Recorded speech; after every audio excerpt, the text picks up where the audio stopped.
As soon as this guy opened his eyes, the first thing he saw was a pair of tiny, chubby hands. Looking up, he saw members of the Runcandel clan, and everyone looked incredibly young. He even spotted Gilly, the nanny who had raised him since he was a baby. "Cheer up, young Master Jin," Gilly smiled happily. Jin looked around and saw countless swords stabbed into the ground. Standing out among them was Barasada, the sword of the first patriarch. This situation was exactly like the selection ceremony from his childhood. And without even thinking, Jin began crawling toward Barasada. He quickly figured out what was going on. It seemed he had regressed, going back to being Jin Runcandel at just 1 year old. In his past life, right here, at this very spot, Jin had also chosen the sword of the clan's founder. However, despite the high hopes that he would grow up to be powerful and lead the clan, Jin turned out to be completely useless. He showed zero talent for swordsmanship and was eventually kicked out of the Runcandel clan. It wasn't until he was on the verge of death that Jin discovered the truth. Someone had placed a malicious curse on him called the Bladed Illusion. It was the very thing that devoured his talent and made him the laughingstock of the family. Thinking about this, Jin crawled even faster. Before long, he reached out and touched Barasada, bringing a look of satisfaction to the faces of the clan members. Even though this played out just like his past life, this time, he was going to take control of his own destiny. After choosing Barasada, Jin was sent to Storm Castle to begin his life there. In the blink of an eye, 6 years passed, and Jin was now 7 years old. According to clan rules, he had to live here until he turned 10, meaning he still had 3 years left. To be honest, life here was incredibly boring. On top of that, Jin still had to deal with the childish antics of his older brothers. It was barely any different from his past life. Take today, for instance. While he was quietly looking for a book to read, a maid suddenly screamed in terror. It turned out that when she went in to clean Jin's room, she found a dead bird. It was a gruesome sight, completely covered in blood. Jin stared at the bird, his face completely expressionless. He knew the only ones capable of doing something this sick in Storm Castle were his brothers. Just as he expected, the laughter of Daytona and Haytona soon echoed through the room. They were the 9-year-old twins, ranking 11th and 12th in the Runcandel clan. They even felt a bit disappointed that a maid had found the bird first, instead of their little brother. "Well, do you like the present your big brothers got you? Are you so moved you're about to cry?" Jin kept staring at the bird without blinking, but his mind drifted back to his past life. He remembered hearing that not long after he was banished, these two became notorious murderers who treated human life like dirt.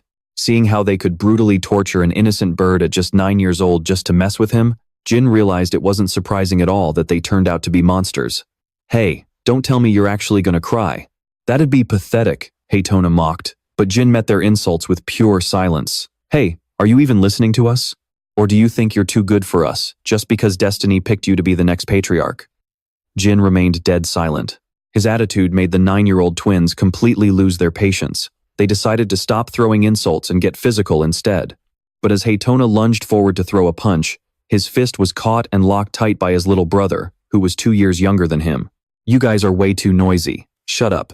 Haytona was stunned by the cold, effortless look on his younger brother's face. But the real shock came a second later, when Jin countered with a devastating punch right to his face. One punch wasn't nearly enough. Having put up with their garbage from his past life to this one, his pent-up rage finally exploded. Jin treated the twins like punching bags, unleashing a relentless barrage of fists on them. Only after leaving them bruised and battered on the floor did he calmly deliver a warning. "It'd be best if you two stayed out of my sight from now on. Young master, what on earth happened here?" A guardian knight named Khan suddenly burst into the room. Jin instantly hid the residual power flowing through his hands. Khan looked at the twins lying unconscious on the floor, their clothes in disarray and their faces swollen from the beating, while Jin stood there perfectly clean and tidy, as if he hadn't even been part of the fight. "They just suddenly started fighting each other," Jin replied. Naturally, Khan didn't buy it for a second. "Excuse me?" he asked. "Did you not hear me? I said they suddenly picked a fight with each other and knocked themselves out." At this point, the truth didn't even matter. The moment he saw the cold, stoic face of the 7-year-old child, Khan realized that even the youngest master of the Runcandel family was just as ruthless as the rest. He nodded, saying he understood, and picked up the twins, intending to take them to the doctor. But Jin stopped him. "There's no need for that, Khan. My brothers need to go somewhere else. Follow me." Khan hesitated, but didn't dare to disobey. Obeying his young master's command, He carried the twins outside, with Jin following along. Outside Storm Castle, a massive rainstorm was raging. Jin ordered Khan to dump Daytona and Haytona under a large tree, and then build a small grave for the little bird. Watching this play out, Khan looked extremely conflicted. "Young Master Jin, do you really want to just leave them out here like this? The storm is only getting worse." Yet, Jin's expression didn't change in the slightest. He coldly stated that his older brothers needed this punishment to finally realize the gravity of what they had done. Knowing he couldn't change Jin's mind, Khan had no choice but to follow him back inside Storm Castle. But just moments ago, he had clearly felt a surge of massive power from Jin, and Khan was absolutely certain it wasn't aura. Could it be mana? Khan thought to himself. If that were true, this was no longer a simple sibling rivalry between children anymore. I have to report this to the Patriarch immediately. With that thought, Khan ordered his men to bring him a horse. Even with the torrential rain, it seemed he was planning to head straight back to the main Runcandel estate. In truth, this was exactly what Jin had expected. He knew all too well that Khan wasn't just a guardian knight protecting the children at Storm Castle. He was also their supervisor. To Khan, the energy Jin displayed felt like magic, so there was no way he would just let this slide. But in reality, it was spiritual power, the sole proof of the contract between Jin and Solderet. Thanks to this power, he knew their contract remained valid in this lifetime. Furthermore, the curse immunity Solderet granted him through that very contract had allowed him to break free from the illusion sword curse. In short, the useless, trash, youngest son of the Runcandel family was gone. In this life, he would make absolutely sure his destiny was completely different, and since that was the case, the very first thing he needed to do was meet his father. Not long after, Khan arrived before the patriarch of the Runcandel family, reporting everything that had happened along with his deep suspicions. The patriarch fell silent, contemplating for a few moments, before ordering Khan to assemble the knights. He wanted to go see his youngest son in person. It didn't take long for the older Runcandel children who served in the vanguard to gather. In total, 7 of them assembled, bringing 200 knights under their command. "Well then, let us head to Storm Castle," the patriarch declared. The patriarch's declaration was powerful, and what made it so serious was that his call to action was actually an emergency summons. Because of this, his eldest children all had very different thoughts running through their minds. "Do you know anything about this, Brother Deepus?" "I just asked Luna, but I bet even she doesn't have a clue. This is so annoying. I was right in the middle of fighting some wizards when I got called back like this," Mary Runcandel complained. She was the 7th child of the Runcandel clan.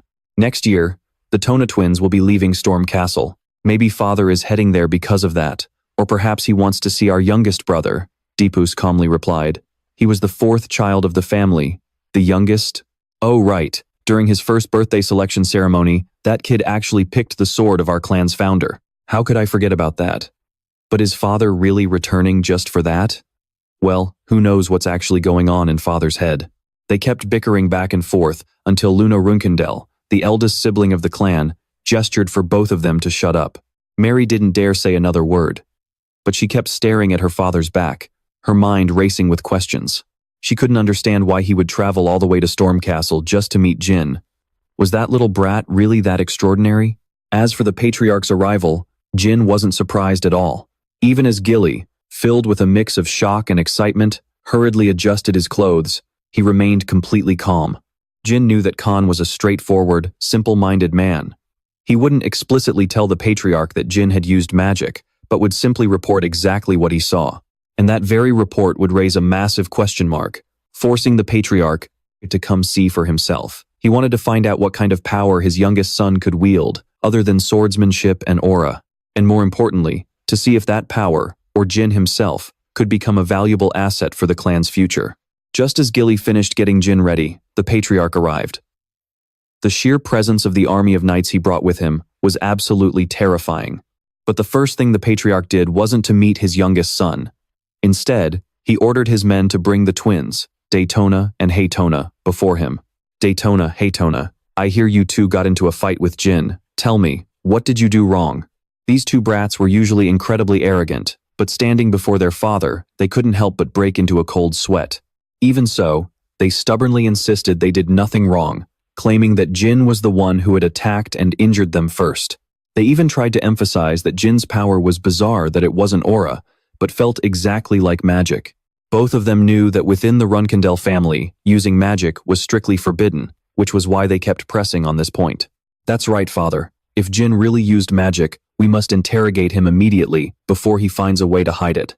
Standing nearby, Mary and Dipus could only shake their heads and sigh in exasperation. They knew all too well how notoriously cunning and malicious the twins could be. The two of them were about to start pointing fingers and blaming each other, but their father suddenly cut them off. Enough. Listen to me very carefully. If you keep acting like this, you won't survive in this Runcandel clan. The twins seemed shocked to see their father wasn't taking their side, but he had no intention of listening to their excuses anymore. After all, the main reason he returned today was to see his youngest son. Right after that, the patriarch ordered his men to bring Jin out. Walking into the main hall, Jin saw the Tona twins gritting their teeth as they headed inside. Honestly, this was hardly surprising. From his past life, Jin already knew that his father, Chiron Runcandel, was not only the strongest but also the most cold-hearted man alive. He was known as the Genesis Knight, the pinnacle of a demigod. But before he was given those flashy titles, he had just been an ordinary human. However, after reaching that realm, Chiron gradually lost all worldly emotions. He meaning who cared only for the glory and future of the clan. So, to him, someone with absolutely no talent for swordsmanship like Jin in his past life was nothing but worthless trash. The twins were probably deeply shaken by their father's coldness, but that was nothing compared to what Jin had endured in his past life. But this time is different. In this life, no one will ever look down on him again. Not even Chiron Runcandel. Inside the main hall, countless eyes were waiting for Jin. He had the body of a 7-year-old child, but his soul belonged to a man nearly 30 years old. Naturally, he wasn't intimidated by this situation. Jin opened the hall doors, walked in with complete composure, and knelt before his father. "I greet the patriarch." This time, Chiron was the one taken aback when he heard his youngest son call him patriarch instead of father. "Since my siblings, numerous guardians, and over 100 clan members are all gathered here, I assumed you came today on official business. I believed addressing you as patriarch would be more appropriate," Jin explained. Hearing such an answer from a 7-year-old child left everyone in utter shock. Chiron was highly impressed, though his face remained completely expressionless. "But since I came here today for a different reason, you may call me father. I will ask you the same question I asked your brothers. What do you think you did wrong?" Jin clenched his hands into fists. Then, in front of over 200 people in the hall, he declared loud and clear that he did it purely for revenge. Watching this spectacular show, Mary couldn't help but smirk. She thought her little brother was actually pretty badass. "Father, as a Runcandel, one must always repay kindness with kindness and vengeance with blood," Jin said. His response left Chiron silent for about 5 seconds. Then, he ordered everyone to leave, keeping only his youngest son in the room. The knights exchanged puzzled glances, wondering if the youngest young master had actually passed the patriarch's test. No one dared to guess Chiron's thoughts, but they all felt Jin's boldness in standing up to his father was truly impressive.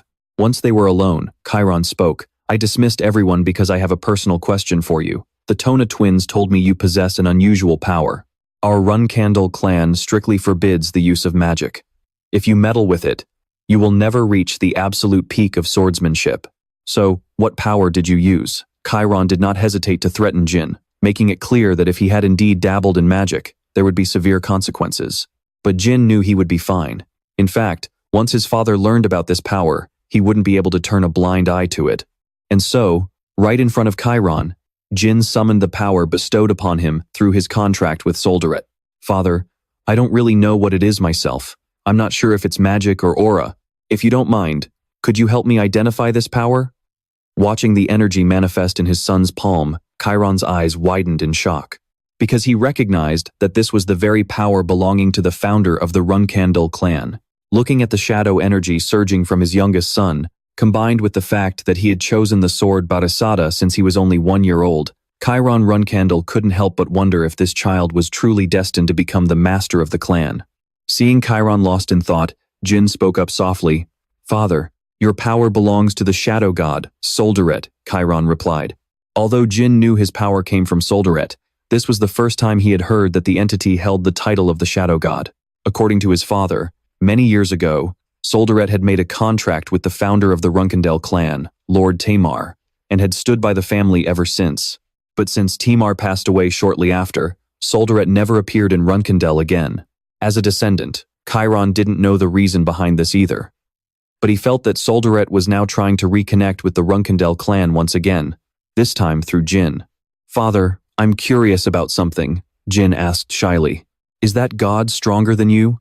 Chiron hesitated for a moment before admitting he didn't know, as he had never encountered him. To battle a god. Hearing this answer, a wry smile crept onto Jin's face. Never fought a god? That had to be the most arrogant thing he'd ever heard. But then, out of nowhere, Chiron reached out and patted Jin's head in a rare, puzzling gesture. "My son. That's a very good question. Thanks to your innocent little question, I've just found a great topic to discuss. I suppose coming to visit you today was the right call after all." Then, Chiron turned the question back on Jin, asking how he planned on using Solderet's shadow energy. Of course, having already lived a full past life, Jin knew exactly how to answer this wisely. So, he told his father that he wanted to use that power for the good of the clan, thinking Chiron would be pleased with such a dutiful answer. But Chiron suddenly burst out laughing. "Haha, what a ridiculous lie. You just beat your own brothers to a pulp and threw them out into a storm. And now you're telling me you want to use this power for the clan? Come on, tell me the truth." Naturally, Chiron wasn't going to let him off that easily. Jin clenched his fists, feeling a sudden wave of tension, before speaking up with absolute resolve. "I want to use this power for myself." His face was young and innocent, yet his expression was dead serious, and his voice was rock solid. Chiron scrutinized his son with hawk-like eyes for what felt like an eternity before finally responding, "Very well. I like that answer. From now on, I'll be keeping a very close eye on you." With those words, Chiron turned and walked straight out. Only when he was absolutely sure he was the only one left in the grand hall did Jin finally let out a long sigh of relief. Standing before his father was terrifyingly stressful, but he had successfully cleared the very first hurdle. He had obtained permission to use Solderet's shadow energy however he pleased, while also raising his father's expectations of him. This was a massive win for Jin. In his past life, Chiron wouldn't even spare him a glance after realizing he lacked any talent for the sword. As night fell, the rain only poured harder. Before the knights departed, Mary stayed behind to give Jin a package, calling it a special gift just for him. "Little bro, cook this up, chew it well, and get strong as fast as you can. Got it?" Mary left him with those parting words and a mischievous smirk, then rode off with the knights. Once back inside Storm Castle, Jin and Gilly opened the box Mary had left. To their utter shock, a glowing, crimson phoenix heart lay inside. Jin could never have predicted this. Handing a phoenix heart over to a 7-year-old was absolute madness, something only Mary would ever dream of doing. Mary Runcandel, Jin's 7th sibling, was a 6-star knight widely known across the world as Windfury.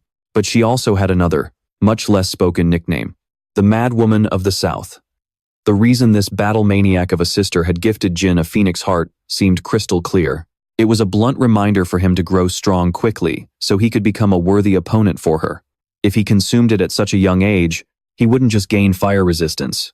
It would act as a powerful elixir, steadily boosting his strength as he grew. And on top of that, it was extremely useful, actually essential for a 6-star magician to safely summon a phoenix. Since Jin was still planning on secretly training in magic, he hoped he could actually summon a phoenix in this life. Not long after, Gilly brought out a steaming bowl of soup brewed from the phoenix heart. Just moments ago, she had been in a complete panic, but once she calmed down, she realized Lady Mary had given her young master an absolutely priceless gift. Jin was ready to dig in, but the hungry, intense stares of the Tona twins made it impossible for him to even swallow. "My dear brothers, if you have something to say, spit it out." Daytona and Haytona looked terribly embarrassed, but trading away their pride for a taste of Phoenix heart was a bargain. So, they began to butter him up and beg, completely acting as if the incident with that poor bird had never happened. "Well, it's nothing. But that looks like way too much food for you to finish all by yourself, don't you think? Yeah, we saw Gilly carrying a massive bowl. Do you want some?" It wasn't hard for Jin to see right through them, and as if they were just waiting for him to say those words, the twins nodded their heads in a frenzy. "You can have some, but you have to do something for me first." And just like that, Jin had both of them out in the dark, digging a tunnel not far from Storm Castle. As they dug, they muttered curses under their breath. "Why? Why the hell are we doing this? Seriously, there's absolutely nothing here. Why are we digging? And what if someone catches us?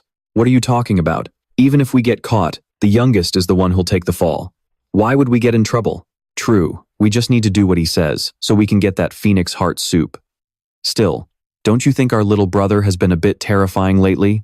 Despite their endless complaining, neither of them stopped digging, completely driven by the promise of that phoenix heart. And they probably had no idea that the spot they were so diligently digging was directly outside a hidden chamber. Inside, the body of a mysterious man was being preserved with extreme care. It wasn't until the dead of night that the twins finally stumbled back, completely covered in dirt. Just looking at them, you could tell they were absolutely exhausted. And right now, the only thing they wanted was that soup. Jin was already done with his meal and had graciously saved some for his two older brothers. The catch? He left them exactly one single spoonful each. The Tona brothers stared at each other, their anger instantly boiling over. Hey, little brother, are you serious? Just one spoon? Isn't that a bit too little? Well, I said I'd give you some, but I never specified how much. I kept my promise, didn't I? So, enjoy your meal, Jin replied, totally unfazed. The two idiots were practically steaming with rage, but they still had to say thank you for a measly 2 spoonfuls of soup. As for Jin, he had achieved his goal of getting them to do his heavy lifting for practically nothing. The rain was still pouring heavily. Jin threw on his cloak and headed toward the tunnel his brothers had just finished digging. It looked like the phoenix heart soup was a massive motivator. He'd expected them to do a sloppy job, but they actually did a surprisingly good job.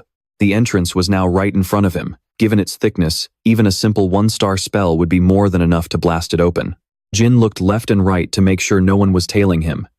He used to feel so helpless watching the mana in his body overflow day by day with absolutely no way to use it. But finally, today, he had the perfect chance to let a little bit of it loose. Jin's surging magic instantly shattered the barrier. Right in front of him stood a massive door, the entrance to the Runcandel family's secret vault. He never had the chance to step inside in his past life, so standing before this door now, even Jin felt a little nervous. Opening the door required a passcode. Digging deep into his memories from his past life, Jin took a deep breath and declared, "A child of Runcandel has come to command Murakan." With a loud rumble, the heavy gate began to shift, slowly opening up before him. The Runcandel secret vault was where the clan kept the secret manuals of every family they had defeated over thousands of years. The interior was massive. Normally, only the clan's vanguard, which consisted of adult Runcandel descendants who had proven their swordsmanship, were ever allowed to set foot inside.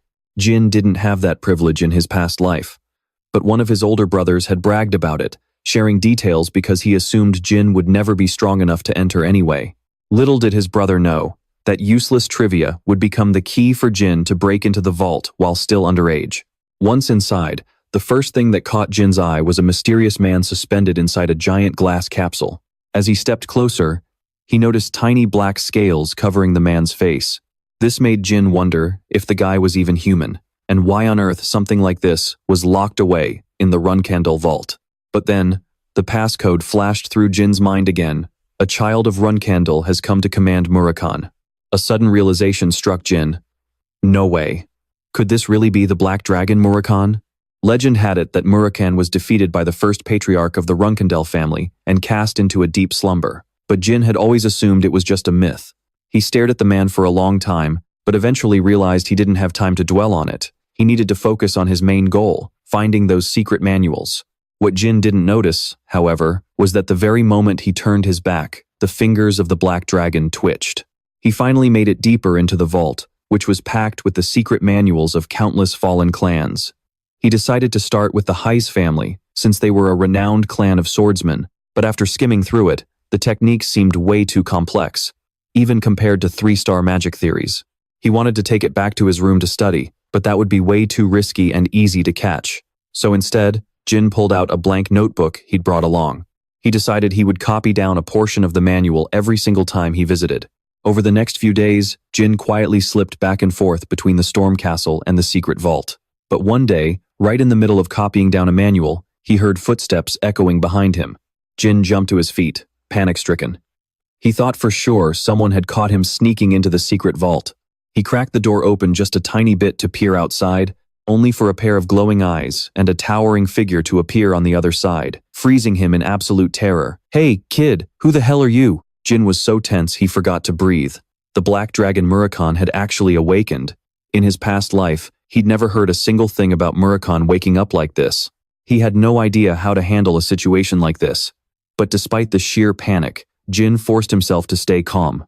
After all, Murakhan was the guardian dragon of the Runcandel family. Jin figured the dragon might let him off the hook if he showed respect and played the part of an innocent child. A child of Runcandel greets the guardian dragon of the family, Jin said, his voice trembling slightly. But his words only provoked a loud grinding of teeth from Murakhan. Did you just call me a guardian? You actually just called me your family guardian. How dare you treat me like some low-class, run-of-the-mill watchdog? You damn Runcandel brat. How dare you talk about me like that? I can't even beat up a little kid like you, which only makes me madder. Murakhan's roaring voice practically shattered Jin's eardrums. It seemed like treating the legendary black dragon like some glorified gatekeeper was a massive blow to his pride. After raging and cursing at the top of his lungs, Murakhan finally got tired, squatting down with a heavy sigh. So annoying. Man, it has been ages since I smelled something this sweet. But really, all I find is some little kid? With that, Murakhan suddenly got right in Jin's face, making the boy too terrified to even breathe. Hey brat, why do you smell like shadow energy? I might have been asleep for 1,000 years, but I'd never forget this scent. This specific shadow energy should only belong to a contractor, someone like Temar. The Temar that Murakhan just mentioned was actually the legendary ancestor who founded Jin's clan. Murakhan's words immediately triggered a realization in Jin. Could the real reason this dragon woke up be because he was drawn to Jin's shadow energy?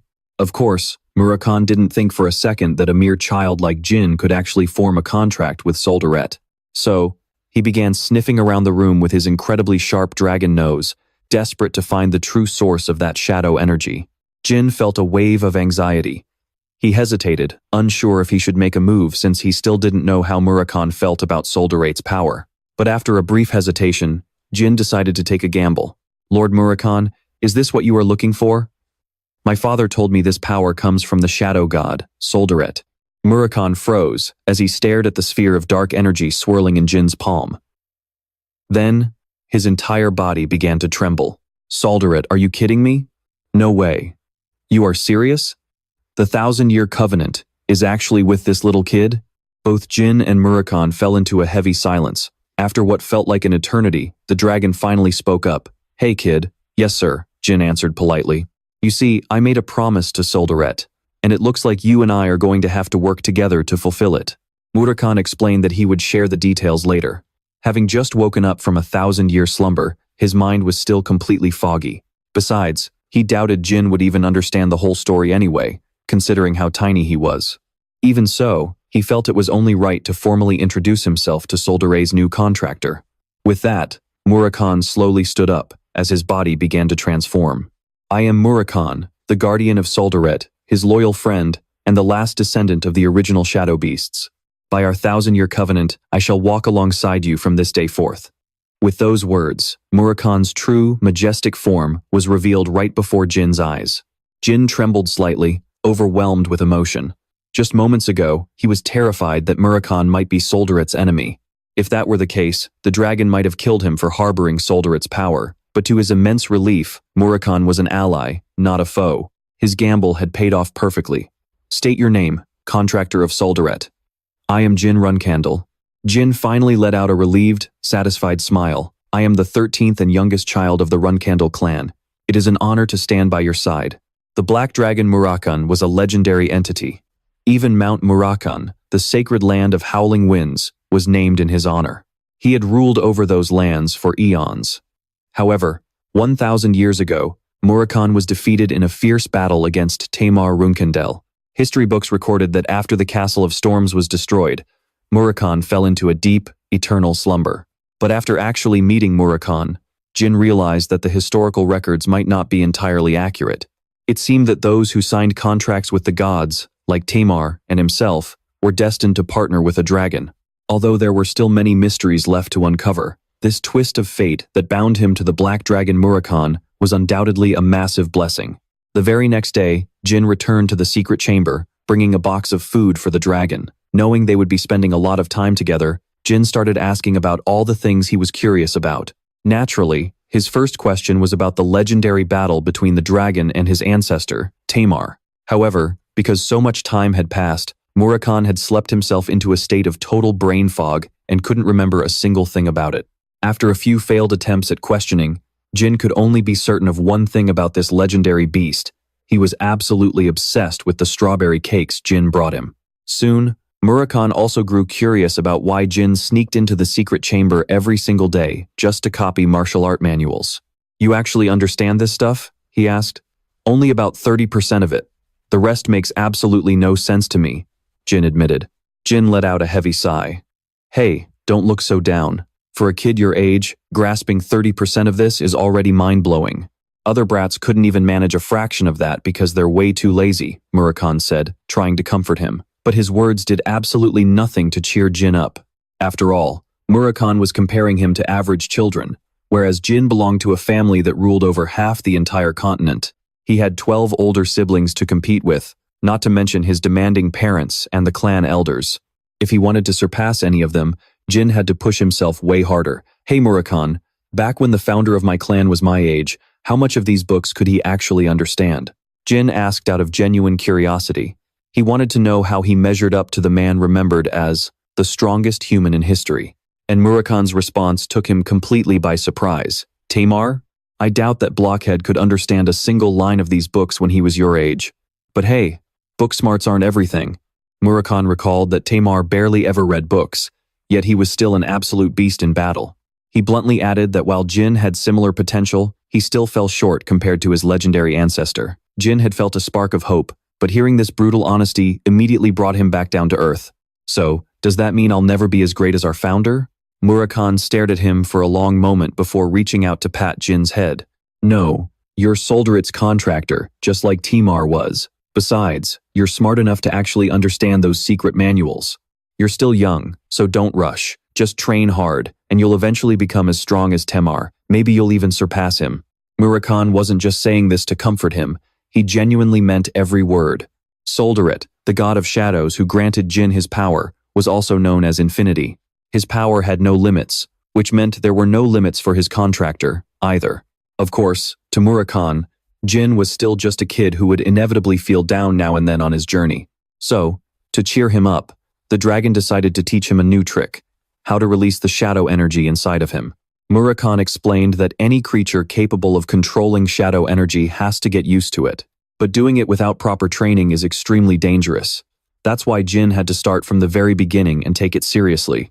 Being the good student he was, Jin asked, "So, Lord Murakhan, what should I do first?" First, you need to learn how to release your mana," Murakhan replied. "Wait, why?" Jin wondered. He had assumed that Solderet's shadow power had absolutely nothing to do with magic. But Murakhan was telling him that releasing mana was his very first step. Ironically, this was something Jin had done countless times in his past life.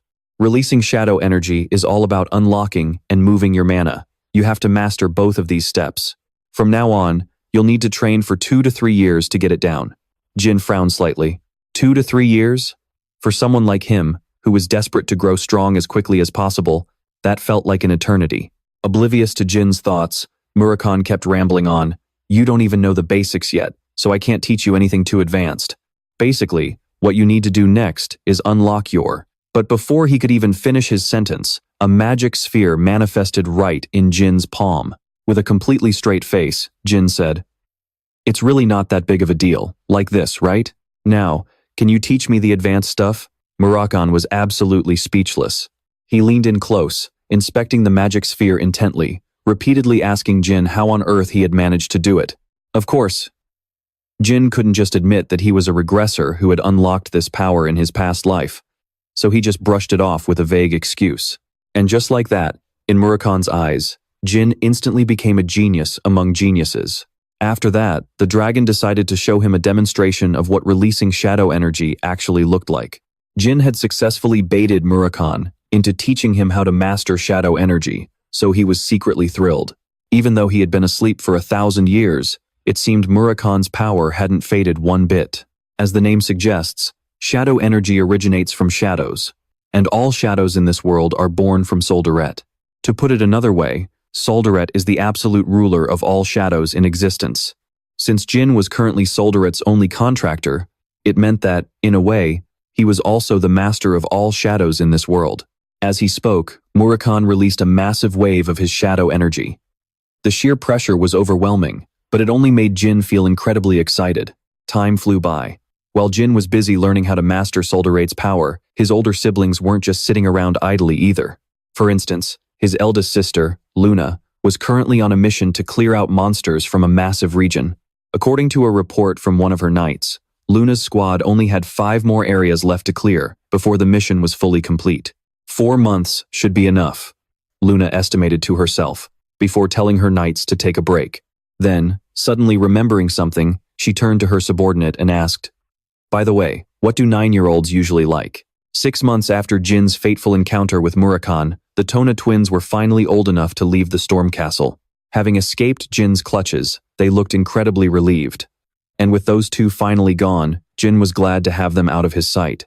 Before long, Gilly and the other servants threw a small party for Jin's 9th birthday. Just as they were about to cut the cake, Khan rushed in to announce that Lady Luna had arrived for a visit.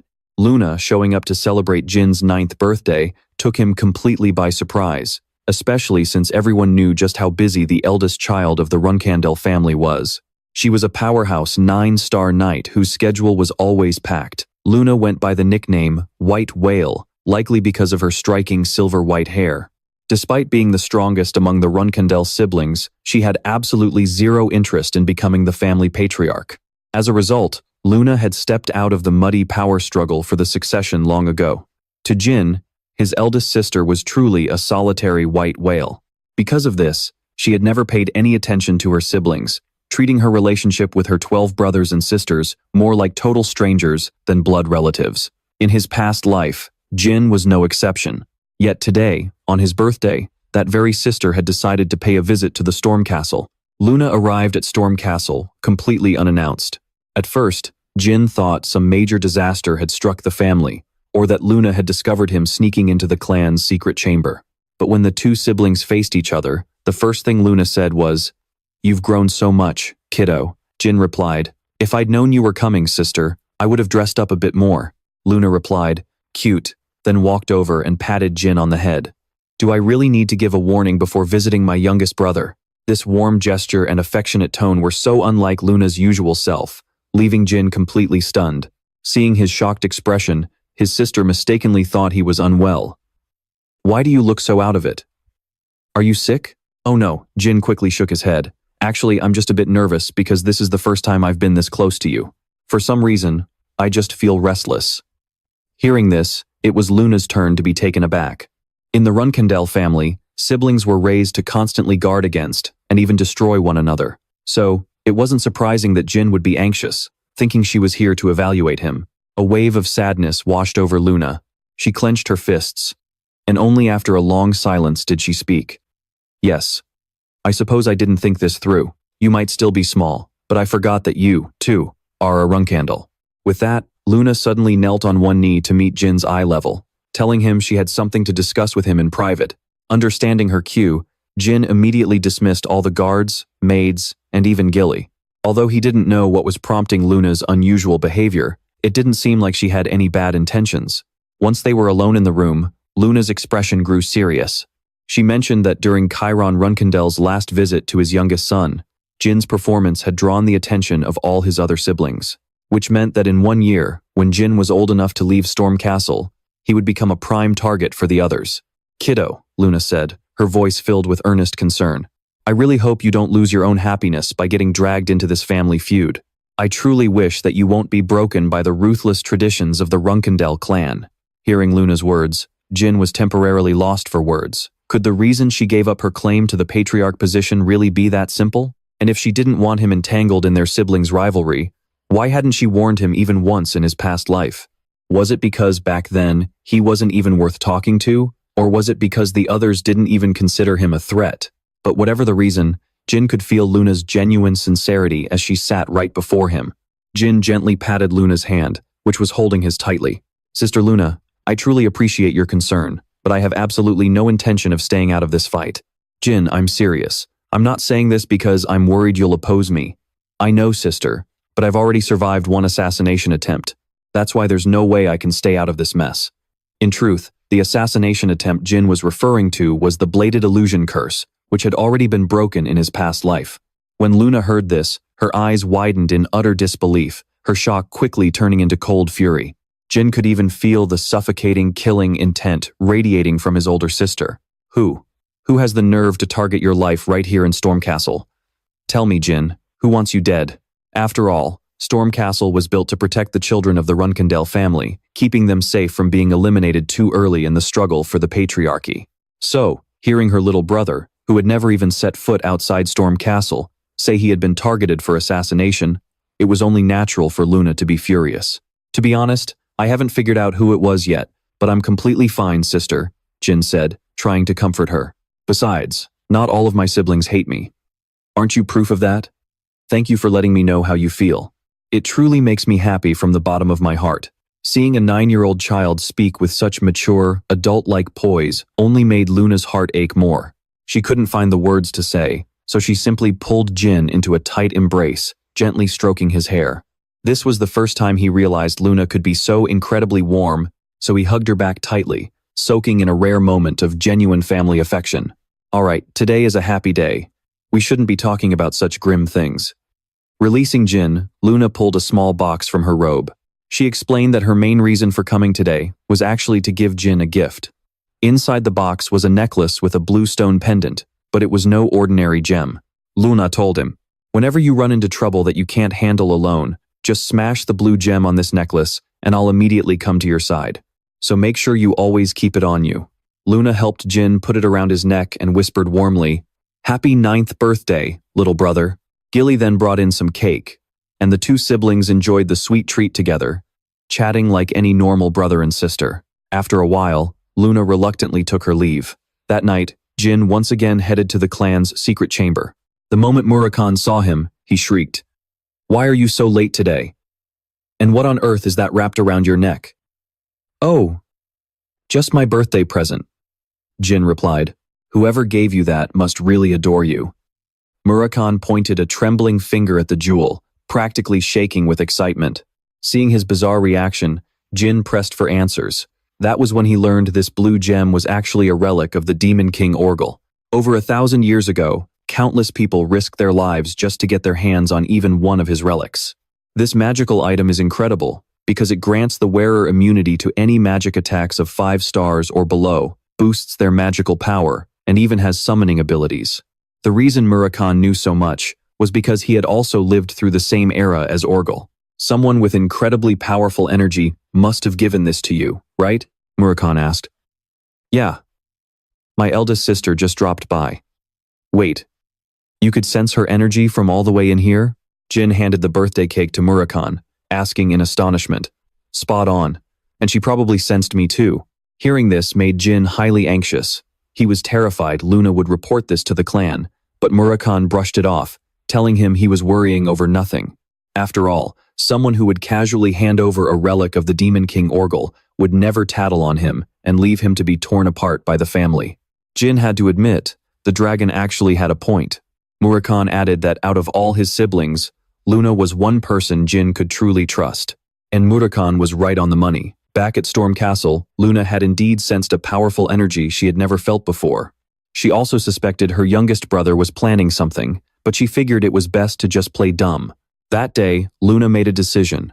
No matter what Jin did or what he became, in this battle for succession, she would always stand by her youngest brother. Another year flew by in the blink of an eye. The time at Storm Castle, which Jin once thought would be unbearably boring, had actually given him so much. The recognition and high expectations from Khan, the phoenix heart brought by Mary, his close bond with Luna, and even his meeting with Murakhan, the legendary dragon. These were things he wouldn't have dared to dream of in his past life. But now, he was finally preparing to leave Storm Castle and return to the main family residence. During his training sessions with Khan, Jin was always diligent and dead serious. After a few of these sessions, Khan understood exactly why the clan leader paid the most attention to him out of all 13 children. Even though Khan was the one acting as the evaluator in each session, Jin's gaze made it feel as though he was the one evaluating Khan's teaching abilities. And that was why, when today's lesson ended, Khan did something he had never done for any other young master. Young Master Jin, teaching you has been the absolute greatest honor of my life. It won't be long before you leave Storm Castle, but I promise to do my absolute best to teach you until the very last moment." As he spoke, Khan bowed deeply in profound respect. "All right, I'll be in your care until then." Some more time passed, and tomorrow was finally the day Jin would leave Storm Castle. Today, while Gilly was packing his bags, he sat playing with a candle flame. Even as he held his finger over the burning flame, Jin didn't feel a hint of heat. It seemed Mary's gift was starting to work its magic. He figured he had absorbed about half of the Phoenix Heart's power, and the rest would be fully integrated over the next few years. While tidying up, Gilly mentioned she was preparing strawberry pie for Jin's snack. This suddenly reminded him of Murakhan, who was still hiding in the storage room. Even though it was already late at night, Jin made an excuse to go for a short walk and ran straight there. In truth, Jin had already told Murakhan about leaving Storm Castle. The dragon seemed just as thrilled to see this day arrive. "How are you planning to tag along?" As soon as Jin asked, Murakhan started bragging like a peacock showing off its feathers. "Don't make such a big deal out of it. I'm the legendary Black Dragon. Even if I've weakened, a tiny task like this is child's play. I promise I'll follow you without a single soul noticing." "Wait, you've gotten weaker? Why didn't you tell me something so important?" After spending so much time together, Jin was now bold enough to bicker with Murakhan instead of submissively calling him "Sir." "You brat. How could I possibly be perfectly fine after sleeping for 1,000 years?" Fortunately, Murakhan mentioned his strength could still recover. As for Jin, he would eventually surpass even him, since Murakhan was his guardian dragon. "So hurry up and become a powerful magic swordsman like Temar," Murakhan added. Come to think of it, Murakhan had mentioned before that the Runcandels were originally a clan of magic swordsmen, not just pure physical swordmasters like they are now. He had heard whispers of this in his past life as well. His clan's true origin was indeed a family of magic swordsmen, and the first patriarch, Temar Runcandel, was the most powerful magic swordsman in history. Today, almost no one knows this truth anymore. Murakhan also explained the reason why the Runcandels abandoned magic to pursue the pinnacle of pure swordsmanship. Ultimately, it all goes back to an oath made 1,000 years ago. Well, even though I am the guardian dragon of the Runcandels, I'm sure they'd be pretty annoyed if I suddenly showed up. Murakhan sighed dramatically. If this were 1,000 years ago, you and I would have been worshipped just for bringing back the most noble being in this world. Seeing Murakhan go on and on like this, it was obvious that Jin was the only one worrying about the two of them leaving the Storm Castle. The dragon had even planned to use dragon magic to create an illusion, so anyone who came in would still see him fast asleep inside that giant glass jar. "What if your illusion gets discovered?" Jin asked. He was only asking to be sure, but it seemed he had bruised the pride of this overly sensitive dragon. "Hey, I am the Great Black Dragon, got that? A simple illusion is child's play for me, so don't sweat it." However, because Murakhan had not fully recovered his strength, he could not guarantee how long his illusion would last. He could only promise to keep it up for as long as possible. That way, even if they eventually realized he was gone from the chamber, no one would suspect Jin was involved. Hearing Murakhan's words, Jin finally felt a bit more relieved. With the main business out of the way, he took out a box of Murakhan's favorite strawberry pastries and a bottle of strawberry wine he had brewed himself. Murakhan's eyes lit up instantly. "What on earth did you bring me, kid?" "Ah, being nice to you was totally worth it." Early the next morning, Gilly carefully dressed Jin in a warm coat and led him to the castle gates. Over the years, Gilly had witnessed firsthand just how hard Jin had trained here. But at the main castle, things would be far harsher and much more demanding, so she could not help but worry. "Gilly, don't worry. I will do my absolute best at the main castle," Jin reassured her. "Yes, and I will also devote myself entirely to you." Just as they finished speaking, the escort group arrived. Guardian Knights, Jerome and Holtz were tasked with safely escorting Jin back to the main castle, the Garden of Swords. And so, on October 30th, 1790, Jin finally left the Storm Castle behind, heading for the main territory of the Runcandel clan, officially stepping into this bloody and ruthless family civil war. Not long after the carriage departed, a heavy snow began to fall. Gilly mentioned that the roads would likely be covered in snow soon, so they would have to stop by a nearby village to wait out the storm. If the snow piled up too high, using the teleportation gate would be impossible. Right at that moment, the carriage violently jolted. Jerome and Holtz shouted that they were under ambush, urging them to stay inside the carriage. Gilly quickly pulled Jin into a tight embrace, trying to reassure him. "Young master, do not worry. Everything is going to be all right. Jerome and Holtz are 7-star knights, and you have me as well." Based on Gilly's observations, there were about 20 enemies, likely consisting of mages and warriors. There were probably archers among them too. Fortunately, none of them seemed to possess power exceeding 7 stars. But as Jin peered out the carriage window and saw both knights fully engrossed in the fight, his face immediately turned pale. "Gilly, we need to leave right now." Gilly didn't quite grasp Jin's urgency, but the young boy had already noticed something deeply suspicious. A Runcandel guardian, no matter the circumstances, is never allowed to neglect the protection of a Runcandel bloodline. So, regardless of how many enemies there were, at least one of those 2 knights should have stayed by Jin's side. Yet, both of them had rushed off to join the battle. This meant either one of them had committed treason, they were imposters, or worst of all, neither was on their side. There must be weapons hidden in this carriage. "We have to get out of this carriage, Gilly." Seeing the grave look on Jin's face, Gilly did not dare to delay for even a second. Though she usually acted as a gentle nanny, she was actually a highly skilled warrior. Under these circumstances, Gilly was prepared to put her life on the line to protect the young heir. 2 sharp claws slid out from her sleeves as her expression completely transformed, shedding her usual gentle demeanor. "I will protect you, as a proud member of the Runcandel household. Please forgive me if my actions seem disrespectful, young master." With that, Gilly used her claws to tear open the carriage roof, grabbed Jin, and leaped out. They ran swiftly through the heavy snow. But after a short distance, Jin told her he wanted to head back to the ambush site to inspect it. After all, those supposed enemies might actually be his allies. If they had truly come to take his life, they should have struck the moment the 2 of them broke out of the carriage. Yet, the area was now eerily quiet. Gilly nodded to show she understood, then quickly carried him back to the scene. There, a one-eyed man was busy barking orders. "Quick, find Jin Runcandel, 3rd Division, block the left flank." As they drew closer, both Jin and Gilly spotted the crests of a devil and a spade on the cloaks and armor of the men. They symbolized the Yuta magic clan and the Black King mercenaries. "Over there, we found Gilly McRolin. Jin Runcandel is with her too." The one-eyed man immediately leaped down from above, landing right in front of the 2 of them. This was Mirka, the vice-captain of the Black King mercenaries' 3rd Corps, who had been commissioned by the Runcandel clan to rescue the young master.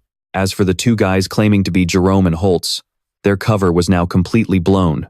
After all, if they were actually 7-star guardian knights of the Runcandel clan, there was no way they would be struggling this much against a bunch of mercenaries. "Who the hell are you guys? What are you after?" Gilly roared. The fake Jerome just let out a cackling laugh. What a stupid question. Who in their right mind would waste time explaining things to a bunch of Runcandel dogs? Even though Mirka and his squad could definitely handle the situation, their young master, Jin, was right there. His word was law, and they needed his orders first. Jin showed zero mercy. He coldly ordered Gilly to kill one of them, just to clear some space. As for the other one, he wanted his arms chopped off before being dragged to him. Instantly, Gilly looked as if a battle switch inside her had just been flipped. She lunged at Jerome like a demon from the depths of hell, putting him down with just 2 swift strikes. That left only Holtz. Seeing that a mere Runcandel nanny was far more terrifying than a seasoned warrior, Holtz turned pale with fear. Before he could even react, Gilly sliced off both his arms without hesitation. Losing both arms sent Holtz spinning out of balance, and he collapsed backward into the heavy snow. Gilly grabbed him by the hair and dragged him straight to Jin. She muttered coldly, "It looks like your master seriously underestimated us. To even qualify as a servant for the Runcandels, you need to be at least a 7-star knight." Jin sneered, his voice dripping with sarcasm. "So, if you plan on assassinating a Runcandel heir next time, make sure you send someone who is at least an 8-star master. Save your breath, kid. This is only the beginning," Holtz spat back, full of venom. "The end of your precious Runcandel clan is near." Holtz shrieked in rage. Jin just chuckled. "Heh, honestly, I would love to see that too. I do not care much about the Runcandel Empire anyway. I only care about building a Jin Runcandel Empire." The sheer, raw malice in Jin's eyes as he spoke those words sent a cold shiver straight down Mirka's spine. But Holtz clearly had no fear of death. He spat out defiantly, "You little bastard, you will all bow down before the Zipfel clan." The name Zipfel was all too familiar to Jin. They were the legendary magic clan that ruled over the other half of the world. While the Runcandels were legendary for their supreme swordsmanship, the Zipfels were known for holding absolute mastery over magic.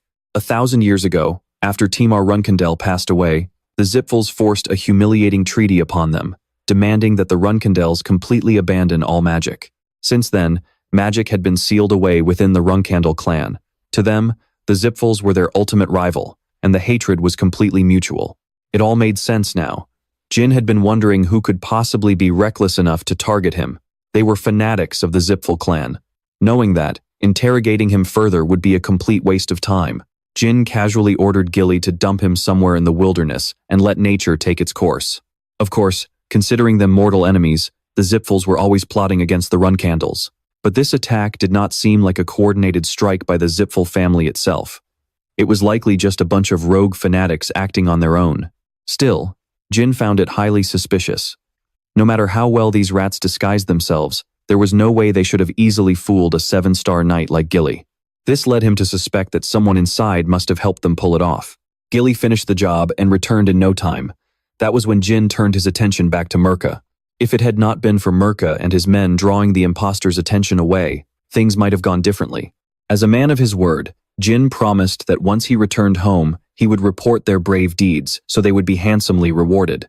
"All right, now help us set up the teleportation gate," Jin ordered. Yes sir. We will do our absolute best," Mirka stammered. He was still struggling to process the fact that everything that just unfolded had been entirely orchestrated by a 10-year-old boy. Jin was far too mature and confident for his age. What was even more chilling was how calm he remained, acting as if they had just finished a casual stroll rather than a life-or-death battle. Mirka could not help but recall Jin's words about building his own empire, the Jin Runcandel Empire. He shivered, realizing those were not the empty boasts of a child. This kid was dead serious about making it happen. But at the end of the day, it was none of his business. Mirka could only let out a heavy sigh. He warned his men to watch their steps and be on their absolute best behavior until the teleportation gate was ready, cautioning them not to do anything stupid. "What? Captain, since when do we care about being polite? Why are you being so overly cautious?" The Black King mercenaries grumbled, thoroughly confused. "Just shut up and do as you are told," Mirka snapped, silently cursing his men for being so incredibly short-sighted. They had absolutely no idea just how terrifying that 10-year-old child really was. Meanwhile, Gilly had finished tidying up Jin's outfit. Since their carriage was completely ruined, they had no choice but to head to the nearest village on foot. A few of the mercenaries expressed concern about leaving Jerome and Holtz behind, but Jin told them to forget about them. Whether they were found alive or dead, their broken bodies would serve as a perfect warning to whoever sent them. The snow was starting to fall heavily, and Mirka estimated it would take them about 2 hours to reach the nearest village. But Jin did not utter a single complaint. Instead, his attention was drawn to Gilly's gloomy expression, prompting him to offer some words of comfort. "Stop beating yourself up over what happened on the road, Gilly. It was not your fault. Even a 9-star knight like Khan back at Storm Castle couldn't detect it. So of course, a 7-star warrior like you would struggle to notice anything out of the ordinary." Gilly probably understood all of this, but she still couldn't stop blaming herself and apologizing to Jin. She hadn't changed a bit since his past life. As a nanny of the Runcandel clan, Gilly's fate was bound to the child she raised. In his past life, Gilly had been Jin's nanny as well, and since he was completely talentless back then, she had to endure constant contempt and humiliation alongside him. Yet, Gilly had never once blamed or looked down on Jin. And then, on the day he was banished from the Runcandel clan, Gilly was also kicked out of the castle. But even then, she only wept and kept saying to him, "Young master, I am so sorry. I'm sorry I couldn't take better care of you." Jin could still clearly picture Gilly, head bowed low, sobbing in the freezing snow. On that day, he hadn't wanted to raise his voice at the only person who had ever been truly kind to him. But things were completely different now. In this life, Gilly needed to steel her resolve. So, when his gentle words of comfort failed to work, Jin had no choice but to raise his voice to snap her out of it. "Stop blaming yourself like this. That is an order. Gilly, as long as you are my nanny, you are the only guardian knight I will ever need.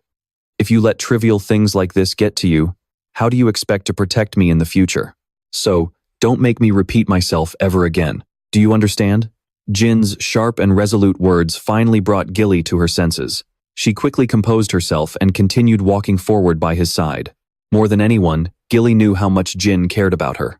She knew he only said those harsh words for her own good. She wanted so desperately to protect him, which was why she couldn't stop tearing herself apart inside.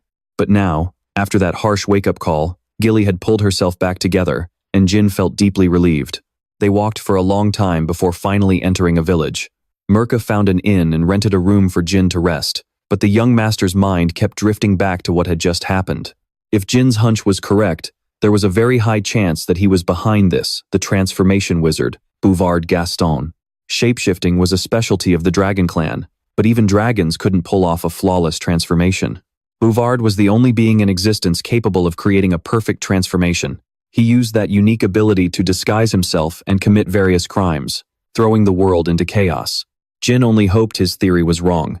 If Bouvard was truly involved, things were about to get a whole lot more complicated. In his past life, when Jin was exactly 20 years old, the Vermont Empire's special forces finally captured Bouvard. If Jin could somehow turn that man into an ally now, he would be incredibly useful. But Jin had absolutely no reason to recruit someone who had once pointed a sword at him as an ally. So, before that guy could cause any more trouble, Jin knew he had to look into things carefully. As he was lost in thought, exhaustion suddenly took over. By the time Gilly had helped him off with his overcoat and announced she was heading out to keep watch, she turned around to find Jin already fast asleep. After all, this body was still only 10 years old. Everything that had happened today had completely drained him. The next morning, Jin was awoken by a loud, persistent meowing outside his window. Drowsily opening his eyes, he saw a black cat squirming and posing behind the glass. Its smug, ridiculous look immediately brought someone to mind. Murakhan had previously promised he would always stay hidden and follow him. "You said you'd hide and follow me? Did you mean turning yourself into a cat like this?" Jin muttered, holding back a laugh, while Murakhan outside was absolutely fuming. After having a good laugh, Jin finally opened the window to let him in. "Don't be mad. I was just surprised. I never expected you to show up looking like this. I thought you'd disguise yourself as one of my servants, like a stable boy or something. Hey, if I did that, every single knight in your clan would have their eyes glued to me." Murakhan grumbled through gritted teeth before transforming back into his original form, but as he did, he carelessly tripped over an uneven floorboard and clumsily crashed right into the windowsill. Hearing the loud crash, Gilly, who was on high alert outside, immediately burst into the room. The foolish black dragon didn't even have time to flee or turn back into a cat, leaving him completely exposed right in front of Gilly. "You! Who the hell are you and why are you stalking my young master?" Gilly roared, her terrifying demoness mode switching right back on. She fiercely lunged forward, pinning Murakhan to the floor and demanding, "Spill it! Tell me everything right now before I send you to the afterlife." "Gilly, wait." Jin scrambled over to stop her. But before he could even fabricate a believable cover story for Murakhan, the dragon suddenly sprang up the second he heard the name Gilly. "Gilly? Is this Gilly? Oh, my sweet little strawberry pie, I finally get to meet you." As mentioned, despite being a 1,000-year-old black dragon, he had a surprisingly cute obsession with strawberry pies. So, over the course of their 2 years together, Jin had brought him countless pies and occasionally bragged about how they were handmade by his nanny, Gilly. Because of that, Murakhan had been desperately longing to meet her in person. Faced with this absolute mess, Jin could only facepalm and sigh. "Great. Things have officially gone off the rails." Jin gestured toward Murakhan, who had messy hair, his arms crossed, and a smug grin on his face. "First off, this is the guardian of the Runcandel clan, the Black Dragon Murakhan." He then turned and pointed to a flustered Gilly. "And this is..." But before Jin could even finish, Murakhan cut in eagerly, "I already know who she is. She is my precious strawberry pie, right?" Gilly bowed repeatedly in a panic, offering her apologies. "This humble servant of the Runcandels begs for your forgiveness for my insolence towards the guardian. Please, forgive me." But he just threw his arms wide, laughed out loud, and said casually, "Don't sweat it, my little strawberry pie. I gladly forgive you." Confused, Gilly raised a hand and asked, Lord Murakhan, may I ask why you keep calling me strawberry pie?" He replied proudly, "Because you are amazing, beautiful, and you make the perfect strawberry pie." The realization hit Gilly, and she whipped her head around to look at Jin. "So, he was the reason you have been asking for strawberry pie every single day?" Jin looked away and offered a sheepish grin. As bright sunlight filtered through the window, he gently suggested, "Why don't you have a seat for a moment so I can explain everything?" The two of them sat down properly, while Murakhan lounged lazily on his side. Gilly gasped, covering her mouth. "There is so much I didn't know about you, young master," Jin said guiltily. "I'm sorry for lying to you." But she wasn't angry with him at all. She replied, "No, I've always known how incredibly talented you are, young master. Still, Gilly looked at the two in front of her, one fully grown, one still a child with a mix of awe and confusion. First, it was magic. Then, a contractor of Solderet. And now, an actual dragon. Murakhan chuckled playfully, conjuring a tiny shadow dragon on his fingertip. Suddenly, bright flowers of joy seemed to bloom around Gilly as she clutched her hands together with excitement. As your servant, I am just surprised and incredibly happy for you. She then turned to listen closely to Jin's instructions. Either way, you are on our side now. The clan cannot find out that Murakhan has awakened, or about my connection to him at least for now. Got it? Gilly nodded immediately. Yes, young master.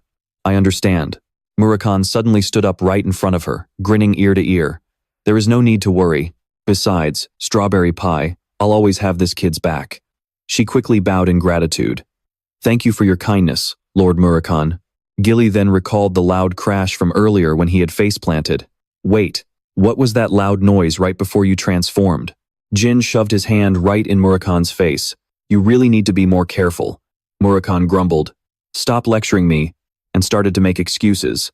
But with the cracked wooden ledge staring them right in the face, Murakhan had to come clean. Fine. I fell. He didn't even look embarrassed as he threw his head back and laughed. Gilly turned pale with worry and whispered, Young master, are you absolutely sure he's reliable? Jin wasn't so sure himself. I think so. Cut to the Mytel teleportation gate, where Murakhan had transformed into a black cat sitting on Jin's shoulder. Nearby, Gilly was speaking with Mirka. Excellent work, Black King mercenaries. Mirka's attention drifted to Murakhan, who was now a cat. Was that cat always there? Ignoring his distraction, she kept speaking. The Runcandel clan will surely reward your hard work handsomely. Standing tall before Gilly, he replied, This mission was a valuable experience for us as well. Mirka looked down at Jin and the wide-eyed black cat on his shoulder, staring right back. I'm looking forward to seeing what the future holds for the young master under your care. Suddenly, he changed the subject. But I do have one question for you, Gilly. Taken aback, she replied, Yes? Mirka extended his hand and asked seriously, Why would someone of your exceptional talent choose to abandon the McRollan family just to become a nanny for a young Runcandel? Gilly turned away coldly. We have nothing left to discuss. Realizing he had overstepped, he scratched his head awkwardly. Apologies. I spoke out of turn. She replied gently, It is fine. Then, she turned her attention back to the soldiers behind them. With that, they made their way inside the building. The gatekeeper greeted them mechanically. Welcome to the teleportation gate. May I see your papers? She unwrapped a cloth, revealing the sword crest of the Runcandel family, part of the Hoofester alliance. Thank you, the gatekeeper said, instantly recognizing it. Ah, guests from the Runcandel clan. Gilly quickly wrapped the crest back up. The gatekeeper gestured to lead the way. It is an honor. Please follow me. We will escort you to the premium seating area. Murakhan sat quietly on Jin's shoulder. They walked ahead as the staff gave instructions. The gate will be ready soon. Please wait here for about 2 hours. Have a safe trip. As soon as they sat down, the cat leaped onto the cushion. Gilly softly called out, Young master. Jin looked up, startled, as Murakhan curled up on Gilly's lap and drifted off to sleep. She frowned with concern. Honestly, as your servant, I'm terrified of what might happen if Murakhan's identity gets leaked. We wouldn't survive the fallout. Jin immediately knew she was talking about his magic. Gilly's voice carried an urgent edge. After all, absolutely no one in the Runcandel clan is permitted to learn magic. Jin offered a reassuring smile. Don't worry, I'm well aware. I'll make sure it stays hidden. Suddenly, the two of them and the cat froze and looked back. Jin narrowed his eyes, zeroing in on a crest pinned to a green robe that had caught their attention. Jin, look, that's the golden dragon crest. Veridin, with his pure white hair, stepped into their line of sight, marching in aggressively with his towering guards. He watched as Veridin Zipfel slumped onto the chair right in front of them. Jin and Gilly could only stare in silence. Jin used his book to cover half his face, observing the newcomer. Who is that? He looked so familiar. Veridin rested his chin on his hand, muttering in an annoyed voice. I really didn't feel like coming to Hiltavir today. His next words made Gilly scowl in annoyance, while Jin remained completely calm. I never expected to find such annoying pests here, but before anyone could act, Murakhan leaped off his seat. The cat walked over and sat obediently beneath his chair, making Veridin gasp in delight. Your cat is so cute. He grinned and waved at Murakhan, saying, "Come here, little guy." "Good boy." The cat strolled over languidly. But then, Murakhan's attitude instantly flipped into pure rage, and he savagely clawed Veridin's hand. The guards panicked and screamed, "Young master, that brat." Surprisingly, he didn't even get angry. He gently calmed the two guards who were already drawing their swords, saying, "Hey, it is fine. It is just an animal. I must have startled it. Besides, drawing your swords in front of a Runcandel won't do you any good."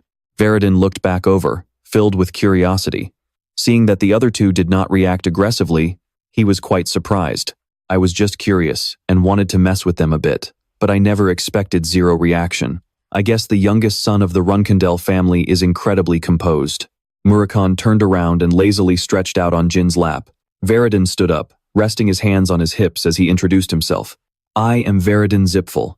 I'd like to apologize for being rude a moment ago." Jin silently observed Veridin Zipfel. In Jin's memories, this man was a towering, legendary figure. He was someone who basked in the praise of the world, a genius magician, and the absolute favorite to inherit the Zipfel clan. He was the ultimate role model for young mages, possessing both top-tier skills and an elegant demeanor. But right now, he was just a smiling kid. He extended his hand toward Jin. Jin thought, "I once believed he would leave me in the dust when it came to magic." Even though Jin didn't take his hand, Veridin's smile didn't waver. Jin thought to himself, "So that's how he was back then. I never expected to meet him like this. Seeing him at my age, this is actually pretty interesting." Jin closed his book and gently stroked the cat, completely ignoring the extended hand. "I was also wondering what kind of person you were. It is good to know you're not a total idiot." Veridin asked awkwardly, "Wait, is that how you rate me?" Although Jin was smiling, his words carried a heavy, threatening tone. "Even if you are just joking, if those guys had drawn their swords, you'd be wandering around Hiltavir station without any guards, and you might have lost a few fingers." Veridin laughed, awkwardly waving his right hand that had been hanging in the air all this time. "Wow, even your jokes are pretty violent." Jin's blue eyes flashed with cold cruelty as he growled. "Do you honestly think I am joking?" Veridin felt a chill but tried to laugh it off. All right. Let me give you some friendly advice," he said, trying to de-escalate the tension. "If you ever meet another Zipfel or find yourself in a similar situation, don't make a rash decision to chop off their fingers. Otherwise, it will end up being a major headache for both our families." Jin sneered. "That is a pretty lame joke, Veridin." His calm response left the other boy completely stunned. "My father, Chiron Runcandel, and your father, Keliark Zipfel. Do you honestly think they would get involved in a children's fight?" Veridin's eyes widened in sheer shock. Veridin crossed his arms and burst into hearty laughter. "You're totally right. They'd probably just settle it with some gold coins or something. Hey, I actually learned something from you. I'll pay you back for this later." Jin's expression turned flat as he demanded right away, "Don't wait for later. Pay me back right now." He happily leaned forward and asked, "Of course. What do you need?" But Jin's freezing request left Veridin completely paralyzed. "I would be deeply grateful if you could just shut up until the teleportation gate activates and stop bothering my rest." He was practically throwing a silent tantrum, jumping around and making all sorts of dramatic faces. Jin, this guy, he is definitely going to get much stronger in just a few years. Veridin sat down on the floor, resting his face on the table as he stared at Jin with sparkling, excited eyes. If it weren't for his family, I would definitely make him my friend. His guard, feeling deeply embarrassed, whispered, "Young master, please, your image."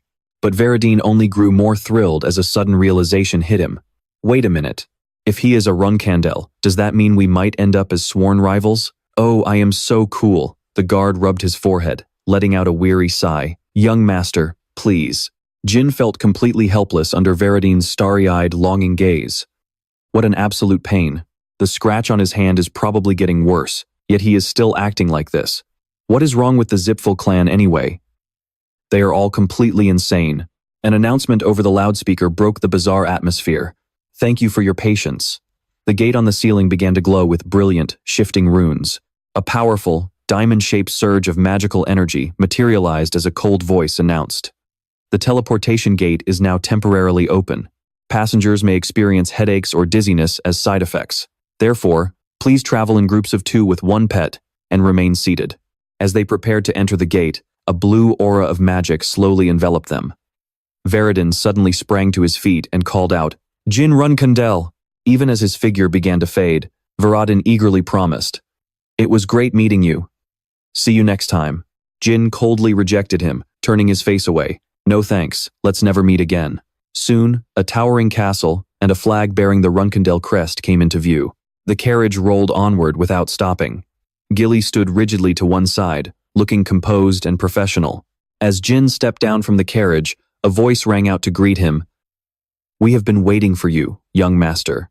Pedro bowed respectfully, adding, "This is the first time I have had the honor of welcoming you. I am the second butler, Pedro." Behind him, knights clad in iron armor stood in neat, disciplined rows. Sharp swords of all shapes and sizes were thrust deep into the ground in the center of the castle courtyard. Pedro politely continued, "Your journey here must have been quite difficult. A magnificent, grand estate basked in the warm, glowing sunlight. I warmly welcome you to the main Runcandel estate." Gleaming golden swords instantly caught Jin's eye. Pedro introduced the area to them, explaining that this was the Garden of Swords. Pedro explained, "The Garden of Swords is where those who have dedicated themselves to the prosperity of Runcandel are honored by having their swords planted here. Every single hilt of these swords was exquisitely engraved with intricate designs. In other words, this place represents the ultimate dream and honor for every member of the Runcandel family." Together, they walked through the Garden of Swords and headed deeper into the estate. Jin sighed inwardly. Planting his own sword here before he died had once been his dream, too. Memories of his past self, kneeling helplessly and pathetically, flashed through his mind. Back then, he was weak and utterly devoid of talent. A man with no leadership skills or wisdom. How could he have been foolish enough to believe that raw effort alone would change his fate? Jin held his head high, his clear eyes burning with determination. This time, in this sacred place, he would live a life of true meaning. The windows and the proud crest of the Runcandel family gleamed under the golden sunlight. Jin and Gilly had finally arrived. Jin calmly looked up at the figures standing on the grand staircase. The Black Panther, Rosa, the matriarch of the Runcandel family, initiated the greeting. "It has been a long time, my youngest." He respectfully replied, "Yes, mother." She looked slightly taken aback by his composure. The black cat's golden bronze eyes widened. Sciron narrowed his eyes, gazing thoughtfully at Murakan. He then asked Jin, "Did you pick up a stray beast?" Jin gently scratched the black cat's chin, bringing a pleased look to its face, before politely replying, "I have taken him under my care, father."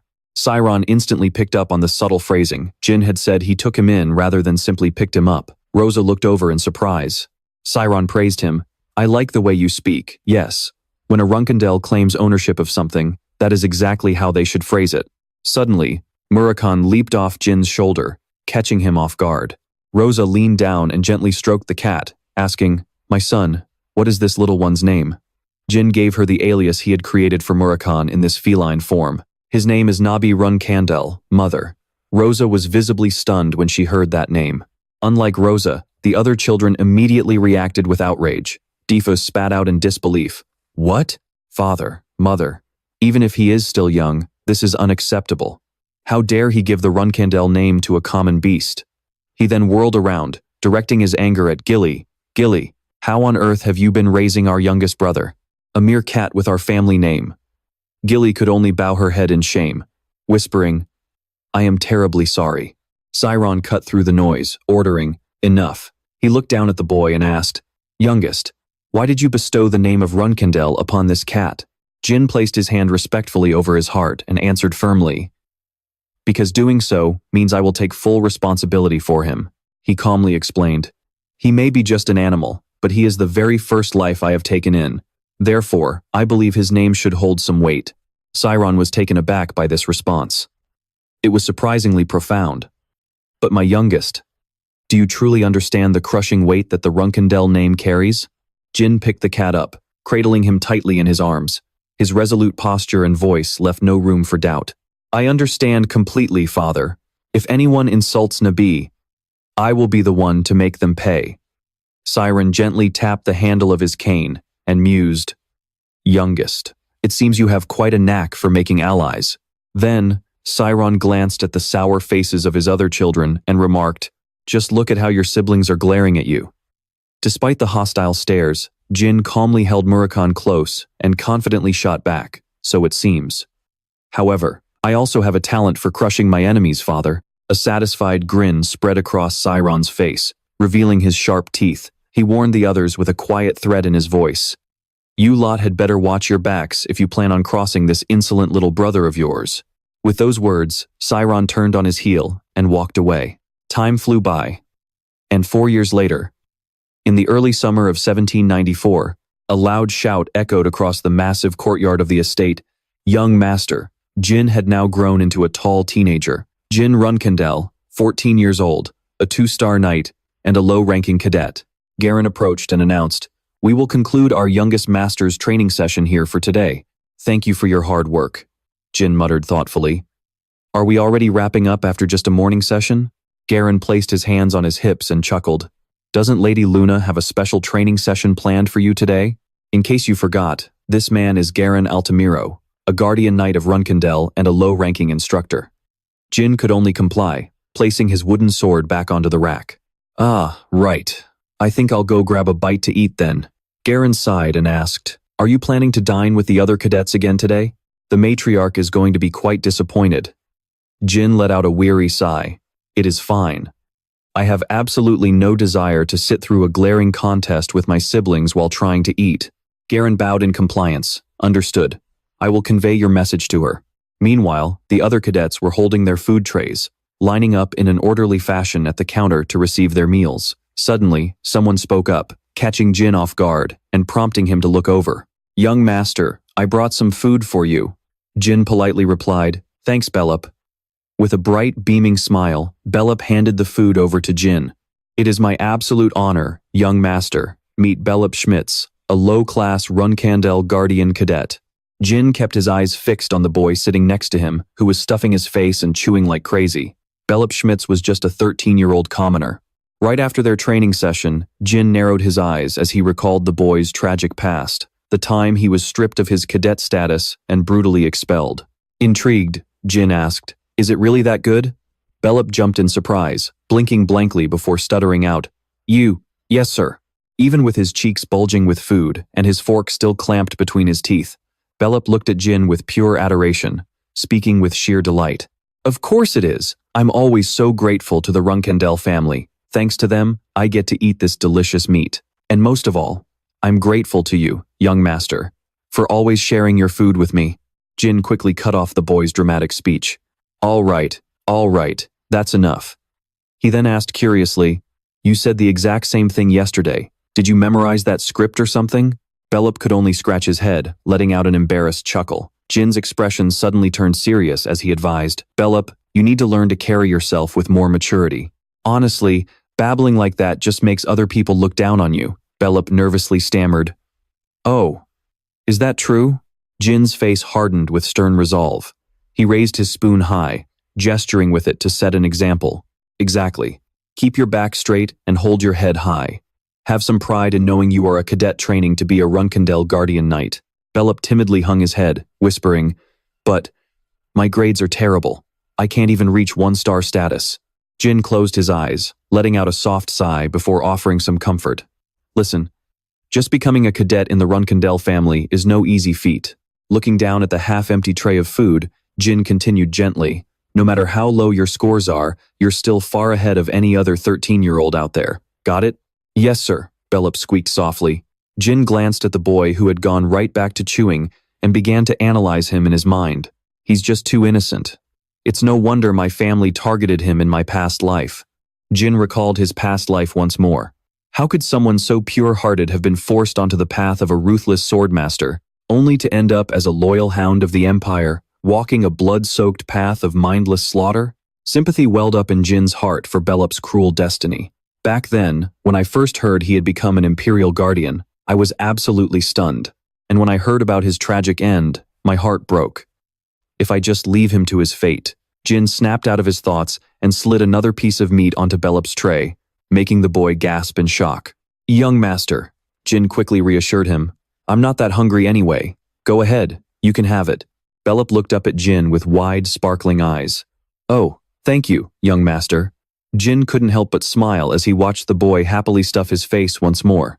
"I have to make sure he doesn't get expelled this time." Jin resolved, determined. Living a life of pure misery only to die a tragic death once is more than enough. The two boys continued their meal, laughing and chatting together.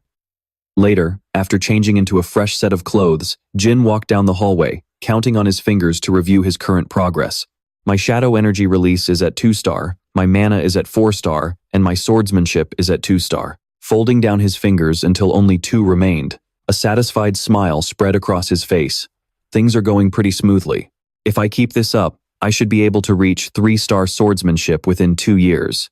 But before that could happen, Luna plunged her sword into the cold stone floor, drawing his attention. My adorable little brother, today's training will be just like yesterday. The two stood face to face, both leaning on their swords. She commanded. However, you'll have to defend yourself in a completely different way. Jin politely replied. Understood, big sister. Luna locked eyes with him and instructed, Little brother, use your mind's eye. Suddenly, an eerie aura of dark blue magic began to swirl around her. Jin closed his eyes to comply, but a wave of caution and anxiety washed over him. Look with my mind's eye, I guess I'll have to survive a kind of training I've never even heard of before. Luna emphasized, See with the eyes of your soul. Jin obediently shut his eyes even tighter, concentrating hard. She continued her guidance. For those of us who live to sharpen our blades, possessing the mind's eye is more crucial than anything else. Standing tall, Luna closed her eyes as well, offering a stern warning, do not open your eyes, no matter what. Jin stood perfectly still, but doubt began to creep into his mind. The mind's eye is a state that only knights of 7-star or higher can achieve. Why on earth is she trying to teach this to a mere 2-star like me? Jin's mind raced. Besides, the mind's eye is normally unlocked by channeling aura. But since I can't use my aura during training, how am I supposed to comprehend this? In his mind's eye, he imagined himself transforming into a towering, legendary swordsman, clad in impenetrable steel armor, sword in hand, channeling a massive wave of radiant energy straight into his blade. But Jin chose to suppress his doubts, his hand tightening around the hilt of his sword. No, I have to trust my sister. She definitely has a reason for doing this. I just need to focus on the training. I'm sure I'll grasp the meaning of this exercise someday. Before long, their grueling practice session came to an end. Luna didn't hold back her praise. You did an incredible job today, Jin. You're dismissed. Scratching the back of his neck with a bright grin, Jin replied, Thank you, Sister Luna. Watching him walk away, Luna recalled his performance during their training and smiled to herself. He's truly remarkable. I knew he was talented, but he constantly blows my expectations out of the water. The sheer focus and memory he displays are almost unheard of for a mere 2-star knight. His potential is absolutely limitless. Hey, I'm sure you'll understand it in just a few years. Luna's expression softened with deep affection, silently cheering him on. Keep growing, my little brother. Jin returned to the training ground, where the cadets had already lined up in neat rows. They greeted him in unison. Welcome, young master. Standing timidly among the crowd, Bellup looked completely deflated, while the others exchanged wary glances. Everyone looked incredibly tense. I figured they'd be like this. Garen laughed, placing his hands on his hips. This sparring match makes up a huge part of their final evaluation. Since a high score is a shortcut to becoming a guardian knight, I'm sure everyone's feeling the pressure. He turned back to Jin with a grin, adding that today was a big day for him too. Young Master Jin, who had been observing everyone with crossed arms, looked over in surprise. Garen explained that Lady Rosa had promised if Jin could defeat 10 higher-ranked opponents today, he'd be allowed to join the intermediate training group by early next year. Jin's reaction was calm as always. Is that what Mother said? Well, that's good news. Suddenly, Jin glanced over and saw him trembling like a leaf, clutching his own shoulders. It made Jin worry. Bellup is at it again. He sighed, pinching the bridge of his nose in frustration.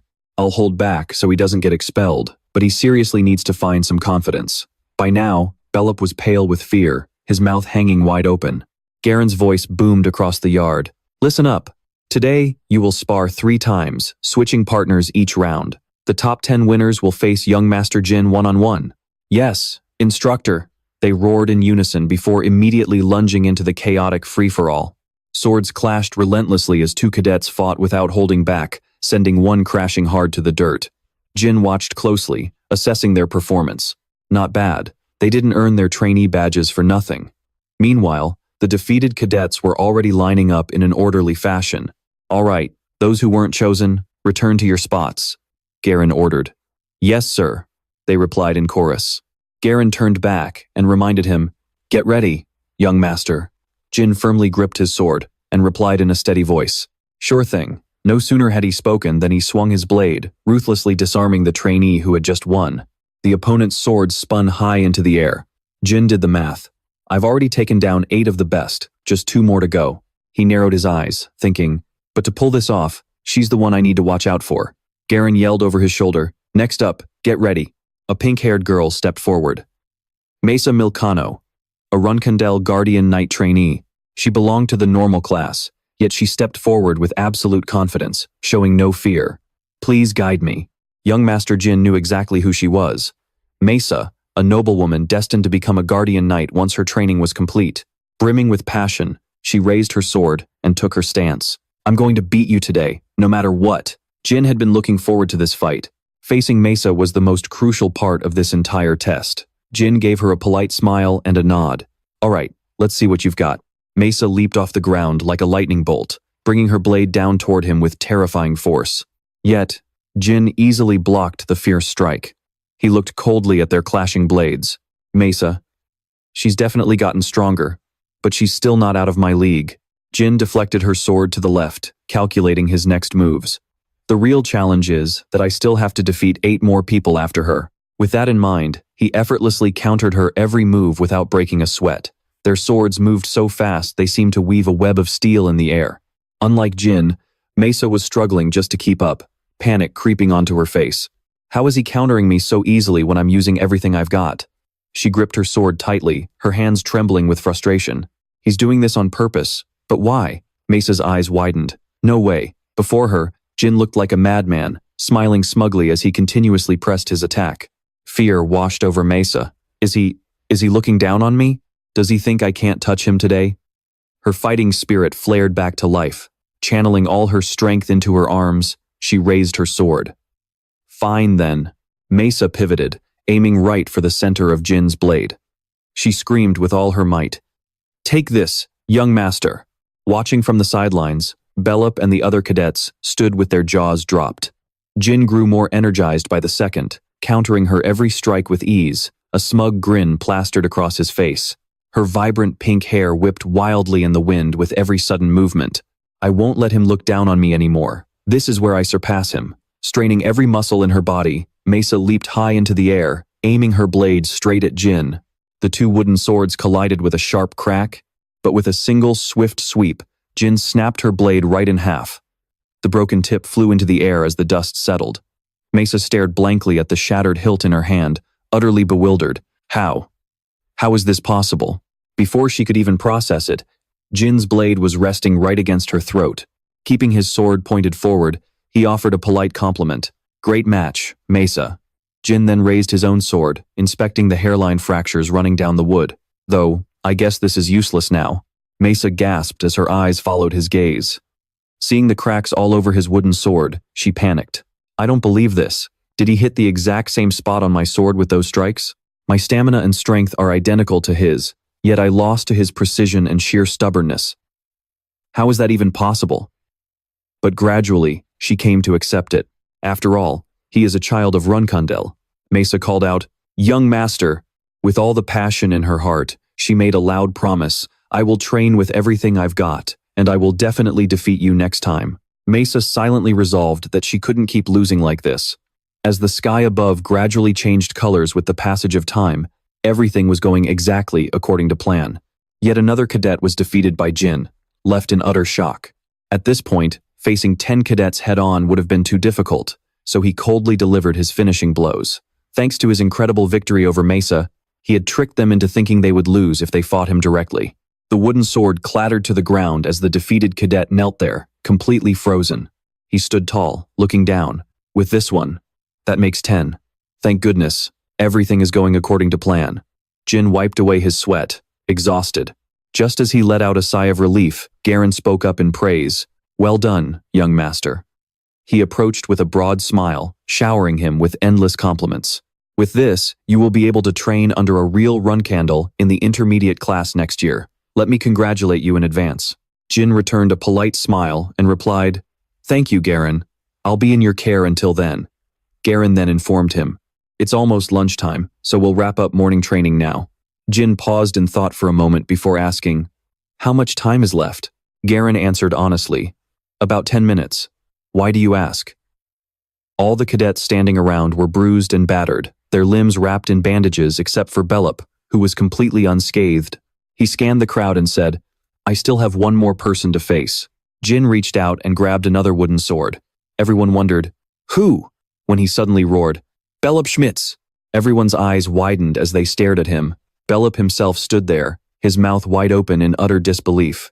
He pointed to himself and stammered, "Young master, me?" Jin commanded coldly, "Step up, let's fight." Terrified, Bellup stammered and hesitated to move forward, but Jin growled again, "Bellup!" Jin stood against the sun, pointing his sword at him. "You won't survive in Runcandel like this." He used all his strength to command and push him. "Step up, walk straight up here and fight me. I will defeat you." Bellup's feet moved slowly. He hesitated with every step as he walked up to the stage, lifting his wooden sword with trembling hands. "Why did the young master choose me? Is it because I'm weak? Is he using me to enforce discipline?" With a stern face, Jin called out, "Bellup!" Hearing his name, he flinched and replied, "Yes, young master." His voice was icy, laced with sarcasm. "I'm quite exhausted after fighting 10 people, but you seem to be doing perfectly fine, don't you?" He stood with his hands on his hips, overflowing with confidence. "But I'm still stronger than you." "That's exactly why I want to fight you," Bellup gasped. "What?" Stunned and confused, he asked, "What do you mean by that?" Before Bellup could even finish, Jin swung his sword, his eyes flashing fiercely as he charged straight at him. Though taken by surprise, his soldierly reflexes kicked in, and he managed to raise his sword just in time to block the strike. However, the sheer force of the impact sent Bellup sliding backward. Horrified, he cried out, "Young master, why are you doing this?" Before he could finish his sentence, a relentless barrage of attacks from Jin rained down on him. Strangely enough, Bellup managed to parry every single blow. He let out a mocking laugh. Good defense. Without losing focus, Bellup thanked him, then swung his sword to shove Jin back. The wooden sword scraped against the floor, carving a deep groove and sending dirt and debris flying. Bellup took another heavy hit, gritting his teeth as his entire body tensed up to hold his ground. Jin paused, taking a few steps back with his sword. In a flash, he pressed his hand against the floor, swiftly lowered his stance, and lunged forward like a gust of wind, charging straight at Bellup. This time, unable to react in time, Bellup crashed hard onto the floor, then sat up, gritting his teeth as tears of frustration welled up in his eyes. Unable to take it anymore, Bellup looked up and asked, "Young master, why are you doing this?" Jin replied slowly, his voice firm and unwavering. "Do you honestly think I called you up here just for a simple spar? I want to fight you." Standing tall, he pointed the tip of his sword downward, his voice turning cold and stern. "That way, I can kill you." Gripping his sword tight, Jin commanded, "Get up.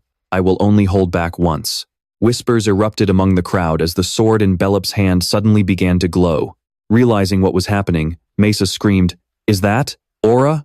As the light grew even brighter, his face turned sharp and cold. She spun around to look at Garon, the swordsmanship instructor. Her voice filled with urgency. "Instructor, we have to stop this match right now. If this continues, the young master will be in serious danger." Jin cast a threatening glare toward the guards standing outside. "This is an order. Keep what you see today to yourselves until the day you go to your graves." Garon gritted his teeth reluctantly and replied, "Understood." A flicker of sadness passed through Bellup's eyes. "Is this really what you want, young master?" "That's right," Jin replied, his tone chillingly cold. "If you know how to use aura, then don't back down now." Gritting his teeth in frustration, Bellup muttered, "You're making a huge mistake, young master. If you wanted to fight me, then—" Bellup roared, furiously charging at Jin to attack. "You should have come to fight me first." Frowning in surprise, Jin raised his sword to block the blow, but unable to withstand the overwhelming pressure, the wooden sword instantly snapped in half. Jin gritted his teeth and stepped back to dodge the blow. His eyes widened in disbelief as he marveled at the sheer force of it. "I didn't know he was this strong," Jin thought. Recalling their past training sessions, he always knew Bellup was highly capable. Whenever the cadets challenged each other, Bellup could easily read his opponent's skills and tactics. He even knew how to avoid getting hurt when he lost, but Jin never expected him to be able to use aura. While Jin was momentarily dazed, Belop lunged forward, unleashing all his fury in a torrent of relentless slashes. Even though Jin's sword was already broken, Belop didn't stop. In a flash of movement, Jin drove a punch straight into Belop's sword arm. Belop gritted his teeth as his hand shook violently, suddenly sensing a heavy presence closing in. The sword slipped from Belop's grip, and in an instant, Jin grabbed him by the neck with his bare hands and slammed him to the floor. Belop thrashed, desperately trying to break free. Deciding that the match was over, Jin slowly loosened his grip, and Belop painfully crawled out of his hold. Refusing to accept this, Belop cried out, "Why did you stop, young master? You said you wanted to fight to the bitter end, so shouldn't you have finished this?" With a voice full of resentment, Belop demanded, "Do you find pleasure in playing with people like this?" Jin replied with a straight face, "Do you really think I'm that kind of person?" Belop questioned back. "Then why?" Jin looked at Belop, his voice heavy. "Provoking you like this wasn't easy for me either," Jin confessed. "It hurts me more than you think." Belop clenched his fists tight. "What do you even know about me to torture me like this?" Jin slowly bent down and picked up his sword. "You're right. I don't know anything about you." Jin knelt down, his voice dropping to a low whisper. "But I do know one thing." His eyes grew dead serious, his voice carrying the weight of a harsh truth. "Compassion is a luxury you can only afford when you are strong. You are weaker than me, and far too kind." Jin then placed his hand on Belop's shoulder. "Of course, I respect that kindness, but if you stay this soft, you won't survive a single day in this living hell." Jin offered a word of encouragement. "Get stronger. Strong enough to protect that kind heart of yours." The onlookers were deeply moved by his words. A kindness meant for me, and for everyone else. Belop broke down, sobbing uncontrollably, as Jin gently comforted him, saying, "I'm sorry I had to push you so hard." Just then, the kitchen staff walked in carrying fresh ingredients. A pink-haired man gasped in shock. "Oh dear." Flustered, he quickly added, "It looks like training isn't over yet. We'll come back later." Jin looked over and replied, "No, it's fine. Go ahead and bring it in." Belop then softly muttered, "Young master, please come and receive today's rations." Jin stood up with effortless grace. "All right, I'll go get rations for both of us." Deep inside the dark forest, Chiron listened quietly as Garen reported the news. "So, that is what my youngest son said?" Garen bowed respectfully. "Yes, Patriarch." Chiron let out a hearty laugh. "I see. So the boy has finally made his choice." Thinking of Jin comforting Belop, Chiron smirked. He wants to protect the weak, yet he rules them with absolute power? After a brief pause, he instructed, "If that's his path, let him be. I want to see just how far he can go. Garen, return and relay this to the boy." Garen immediately bowed. "Understood, my lord." Chiron's eyes gleamed with a dangerous light. "I shall give the boy his very first mission." In January of 1795, 15-year-old Jin was officially recognized as a 3-star knight. During their first break, some cadets returned to their hometowns, while the rest stayed behind to train and test their own progress. Once they reached the intermediate class, wooden swords were no longer used for training. Customized real steel would take their place. Many cadets commissioned custom swords from master blacksmiths, and Jin was also searching the family armory to find a blade that suited him. But suddenly, a voice called out. Luna laughed as she sighed. Finding a sword that suits you is such a hassle.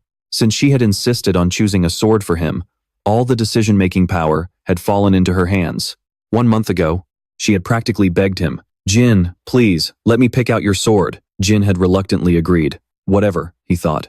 She has a much better eye for weapons than I do, so she will probably find something that fits. But now, Luna appeared carrying a massive, oversized sword. Jin stared in complete shock. She went on and on. "This sword is called the Slaughter of Bales.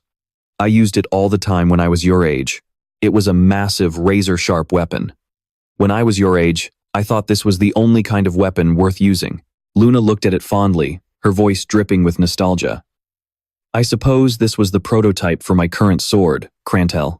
Her eyes shone with anticipation. "What do you think of this sword? Do you like it?"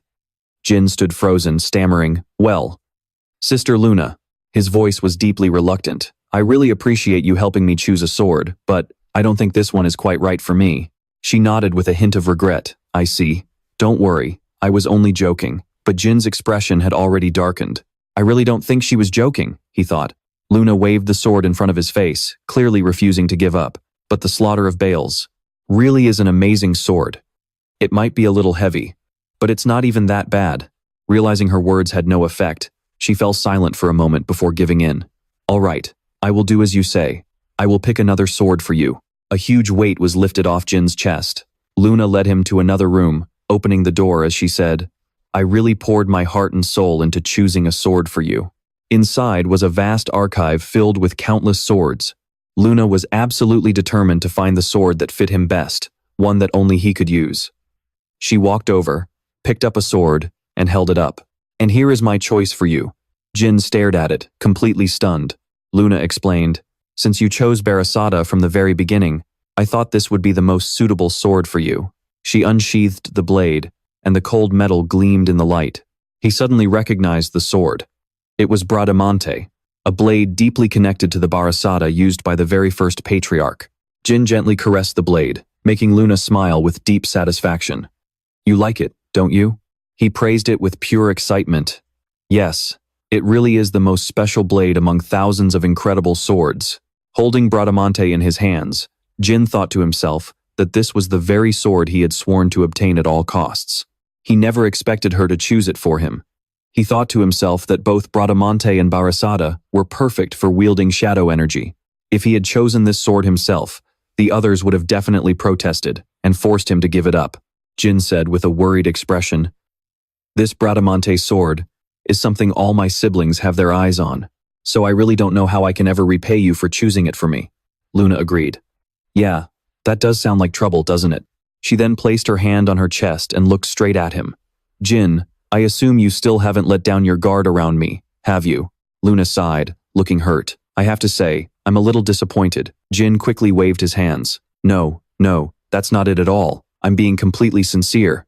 She pointed her finger right in front of Jin's face, pretending to set a condition. Oh, really? But I still feel hurt. So, you had better soothe this poor, disappointed heart of mine. He stammered. Wait, what? Luna urged him. Close your eyes, Jin. We are going to begin our training now. He agreed. All right. Under the clear blue sky. Her voice drifted gently like passing clouds. Do you know what I'm talking about? Jin answered firmly. Yes, Sister Luna. She nodded in satisfaction. Good. But I still have one more thing to teach you today. Luna patted his shoulder gently, catching him off guard. Wait. What? She explained softly.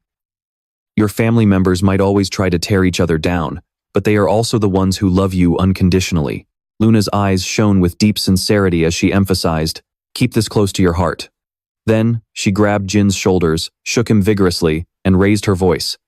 And stop being so gloomy. Startled, Jin stammered. I get it. I'm sorry. She spoke calmly, but with a heavy heart. I've lived a lonely life in this family since before you were even born. I've had more than enough of that. So please understand why I don't want you to go through a life like that too. Jin gently clutched his aching arm, his voice softening. I know. Luna walked away gracefully, her head held high as if nothing had happened, giving a gentle yet firm command. All right, now let us begin our training. Jin, feel it with all your heart. Inside a luxurious room, Jin called out, Murakan. He showed off the sword he had just obtained, boasting, What do you think of this? He didn't even bother to look back, remaining sprawled out reading his book. Put it back. Kid, you still can't master shadow energy, so you won't be able to use it anyway. Jin froze. What? Murakan advised in a low, serious voice. If you want to wield Bradamante, you need to reach at least 3-star shadow power. But you're just a 2-star kid, aren't you? His voice grew serious. You won't even be able to trigger the sword's awakened form. Jin frowned and pulled the sword back. I'll reach 3 stars soon. He resolved to himself. I will be able to use it in no time. At that moment, Murakan slammed his book shut. He was absolutely furious. You arrogant little brat, clean out your ears and listen carefully to what I'm about to say. Listen, kid.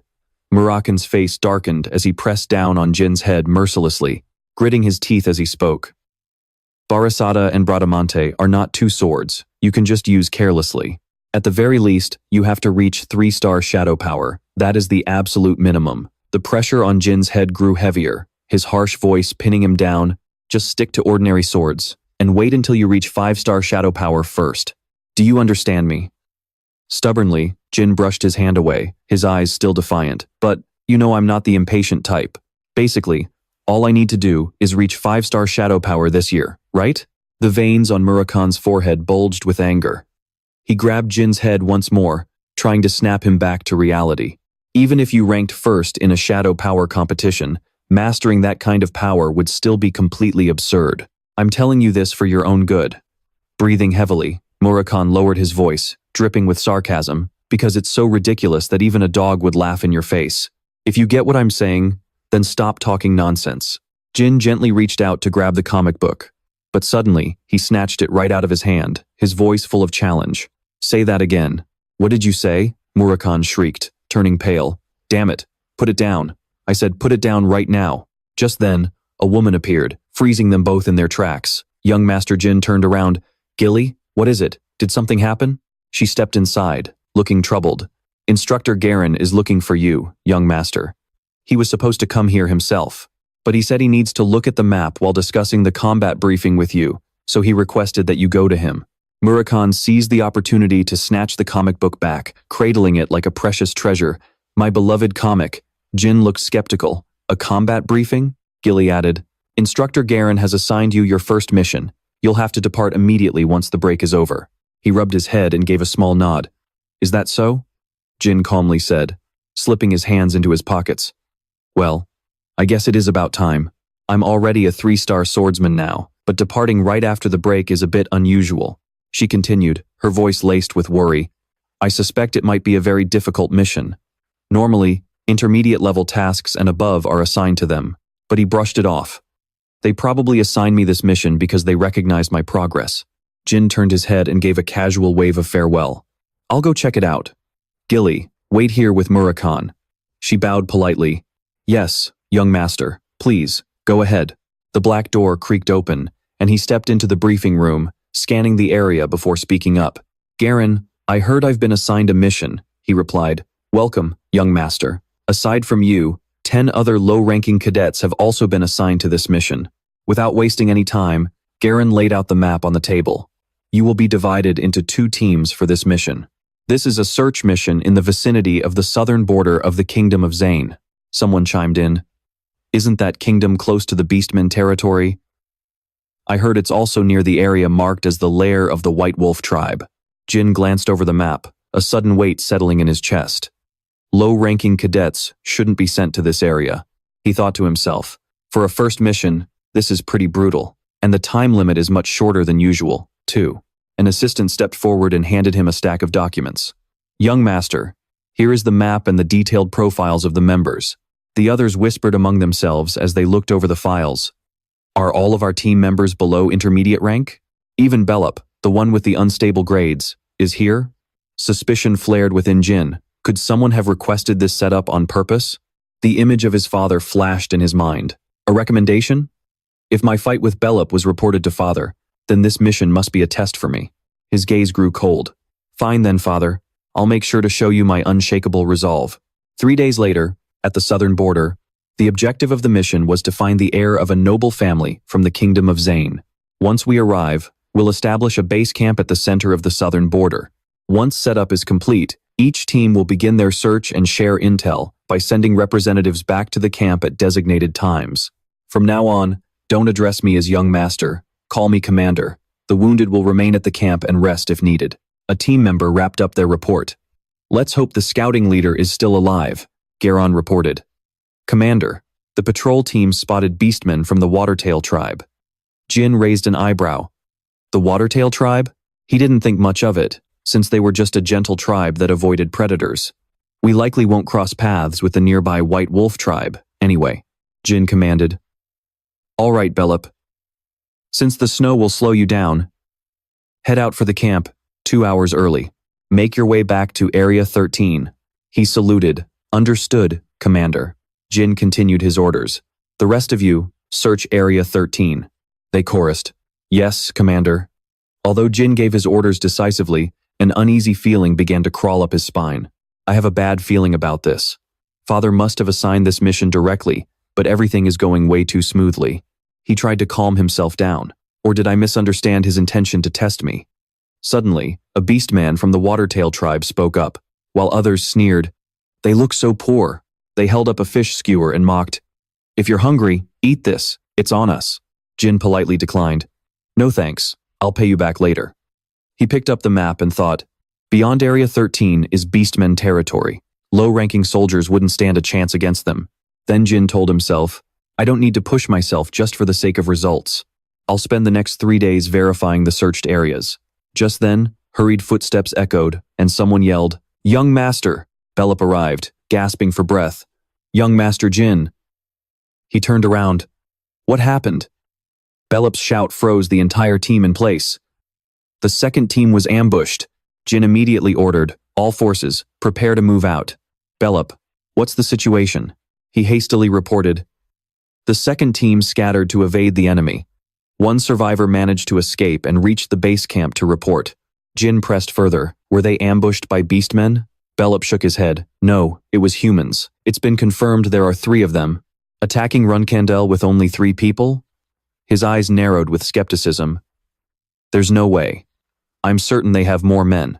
Jin immediately issued orders, telling Eddington and David to head back to camp and secure the perimeter.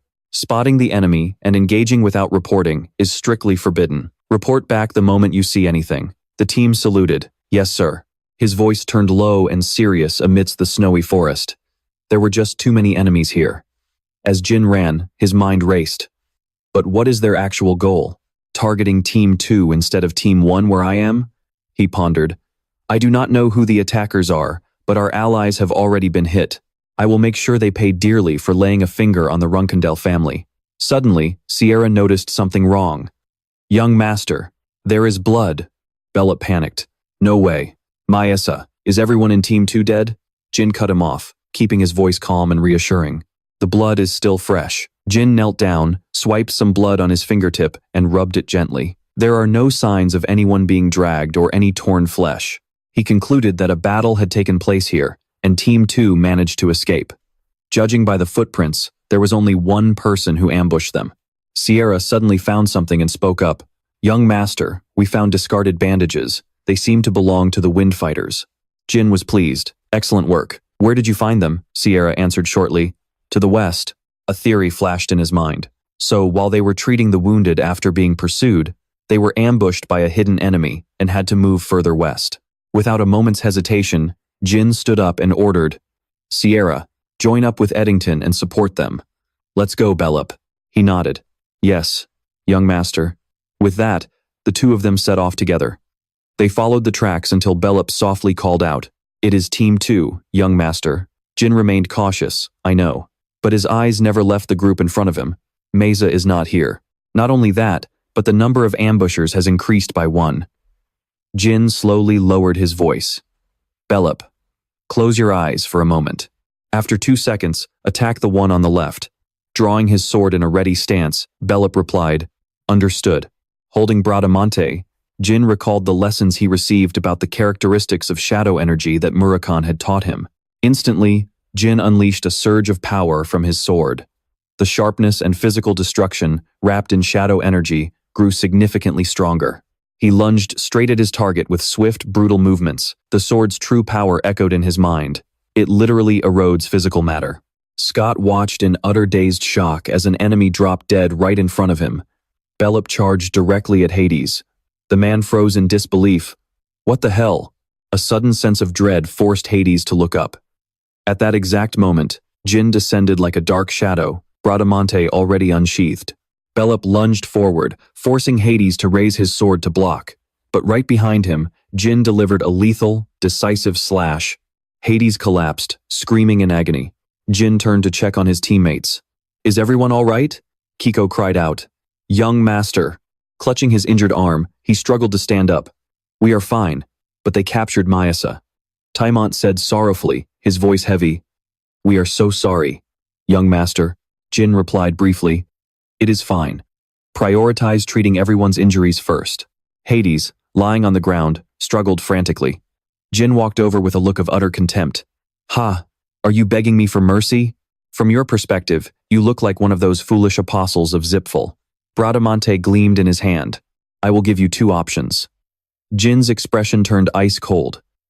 First, you die quickly and painlessly after telling me your faction, your objective, and your base. Or second, Keep your mouth shut and die in excruciating agony just like your comrades. His voice was resolute. I will keep my promise.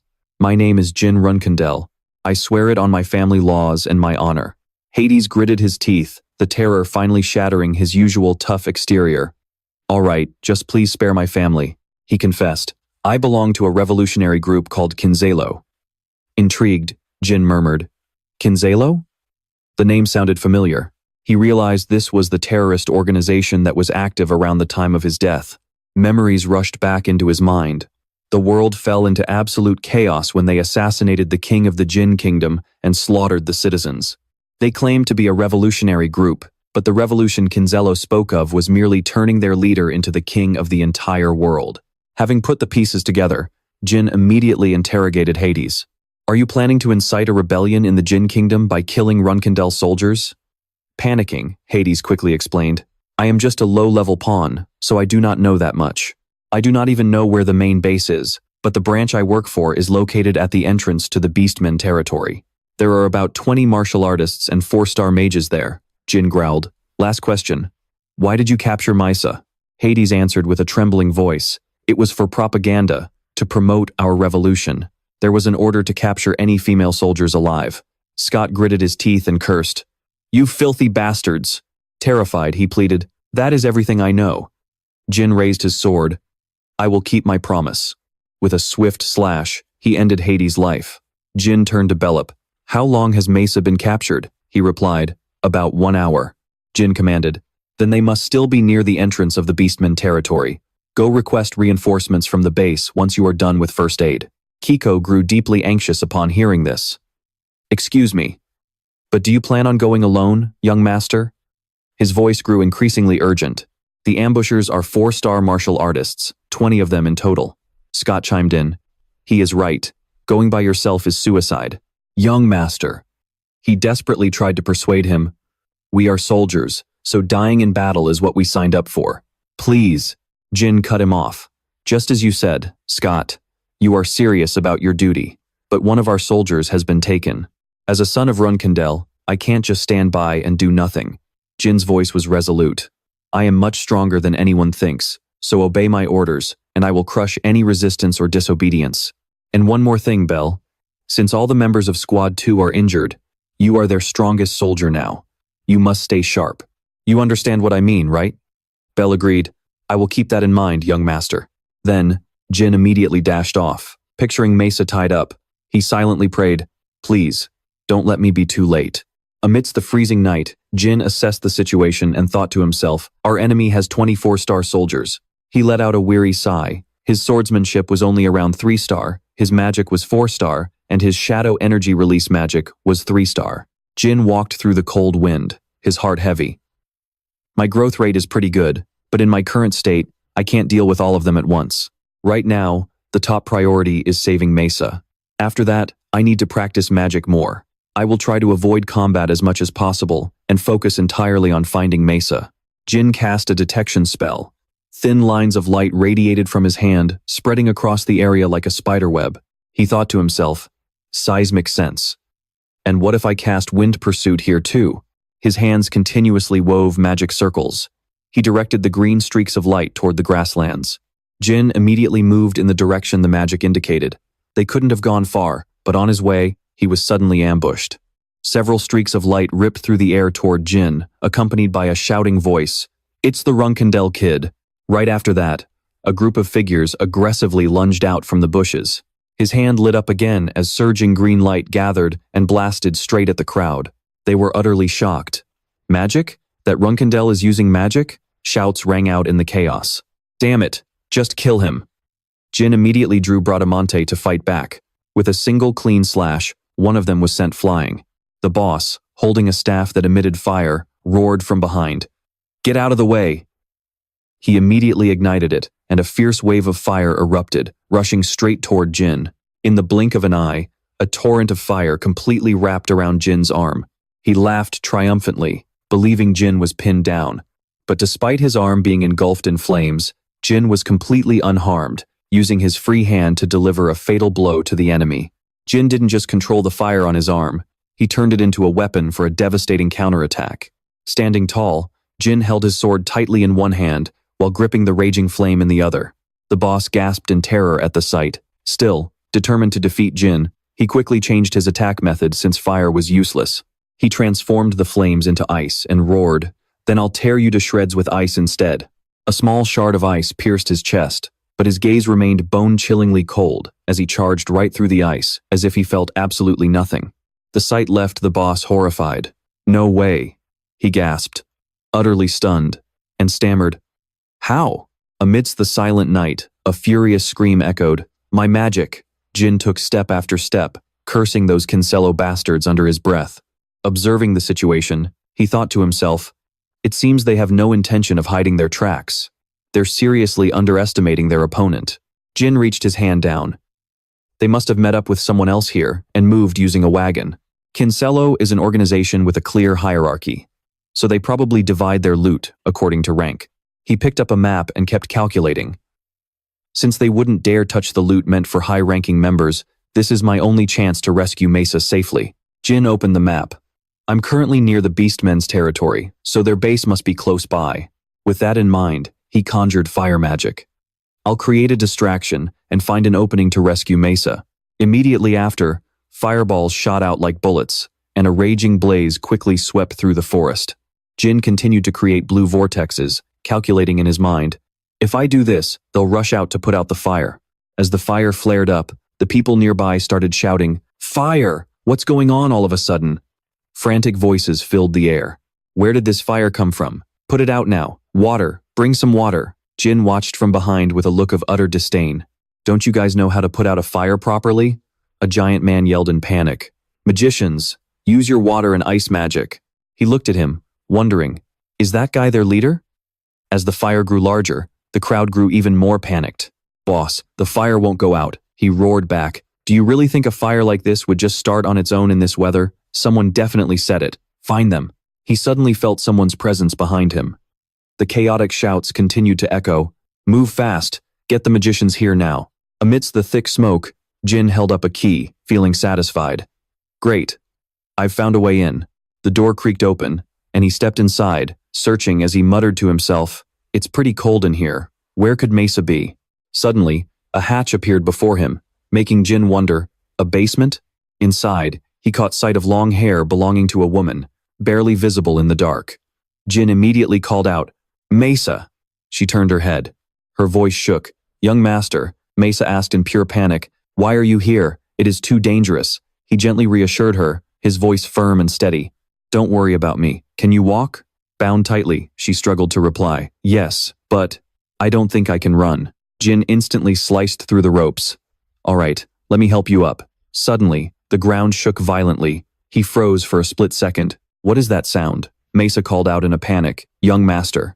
She looked straight into his eyes, her voice dead serious. Can you promise me one thing? Jin frowned. Stop talking, Mesa. But she still spoke, her voice filled with fierce determination. If we end up in a desperate situation, please just leave me behind. You are far too important, young master. We cannot let anything happen to you. He acted as if he did not hear her, pulling her up. Let us just get out of here first. It is too dangerous. The moment they stepped out of the basement, they found themselves surrounded by debris and corpses. Jin silently realized this was the work of that monster from the combat tribe. Both of them silently scanned the area. From a distance, a massive figure appeared, a beast with pure white fur slowly walking toward them. That is the White Wolf tribe. Before Mesa could even finish her sentence, she was knocked unconscious. Young master, I will buy you some time, so please hurry. Quajito roared and cursed. Useless bastards, if you can't even put out a simple fire, you have no reason to live. He then targeted Jin, asking him directly. Are you the one behind all of this, kid? Unflinching, Jin replied decisively. That is right. I am the son of Jin Runcandel. Jin Runcandel. His eyes grew sharp as a sword as he commanded. State your name. The beast, Quajito, grinned maliciously. A Runcandel. You are one of them.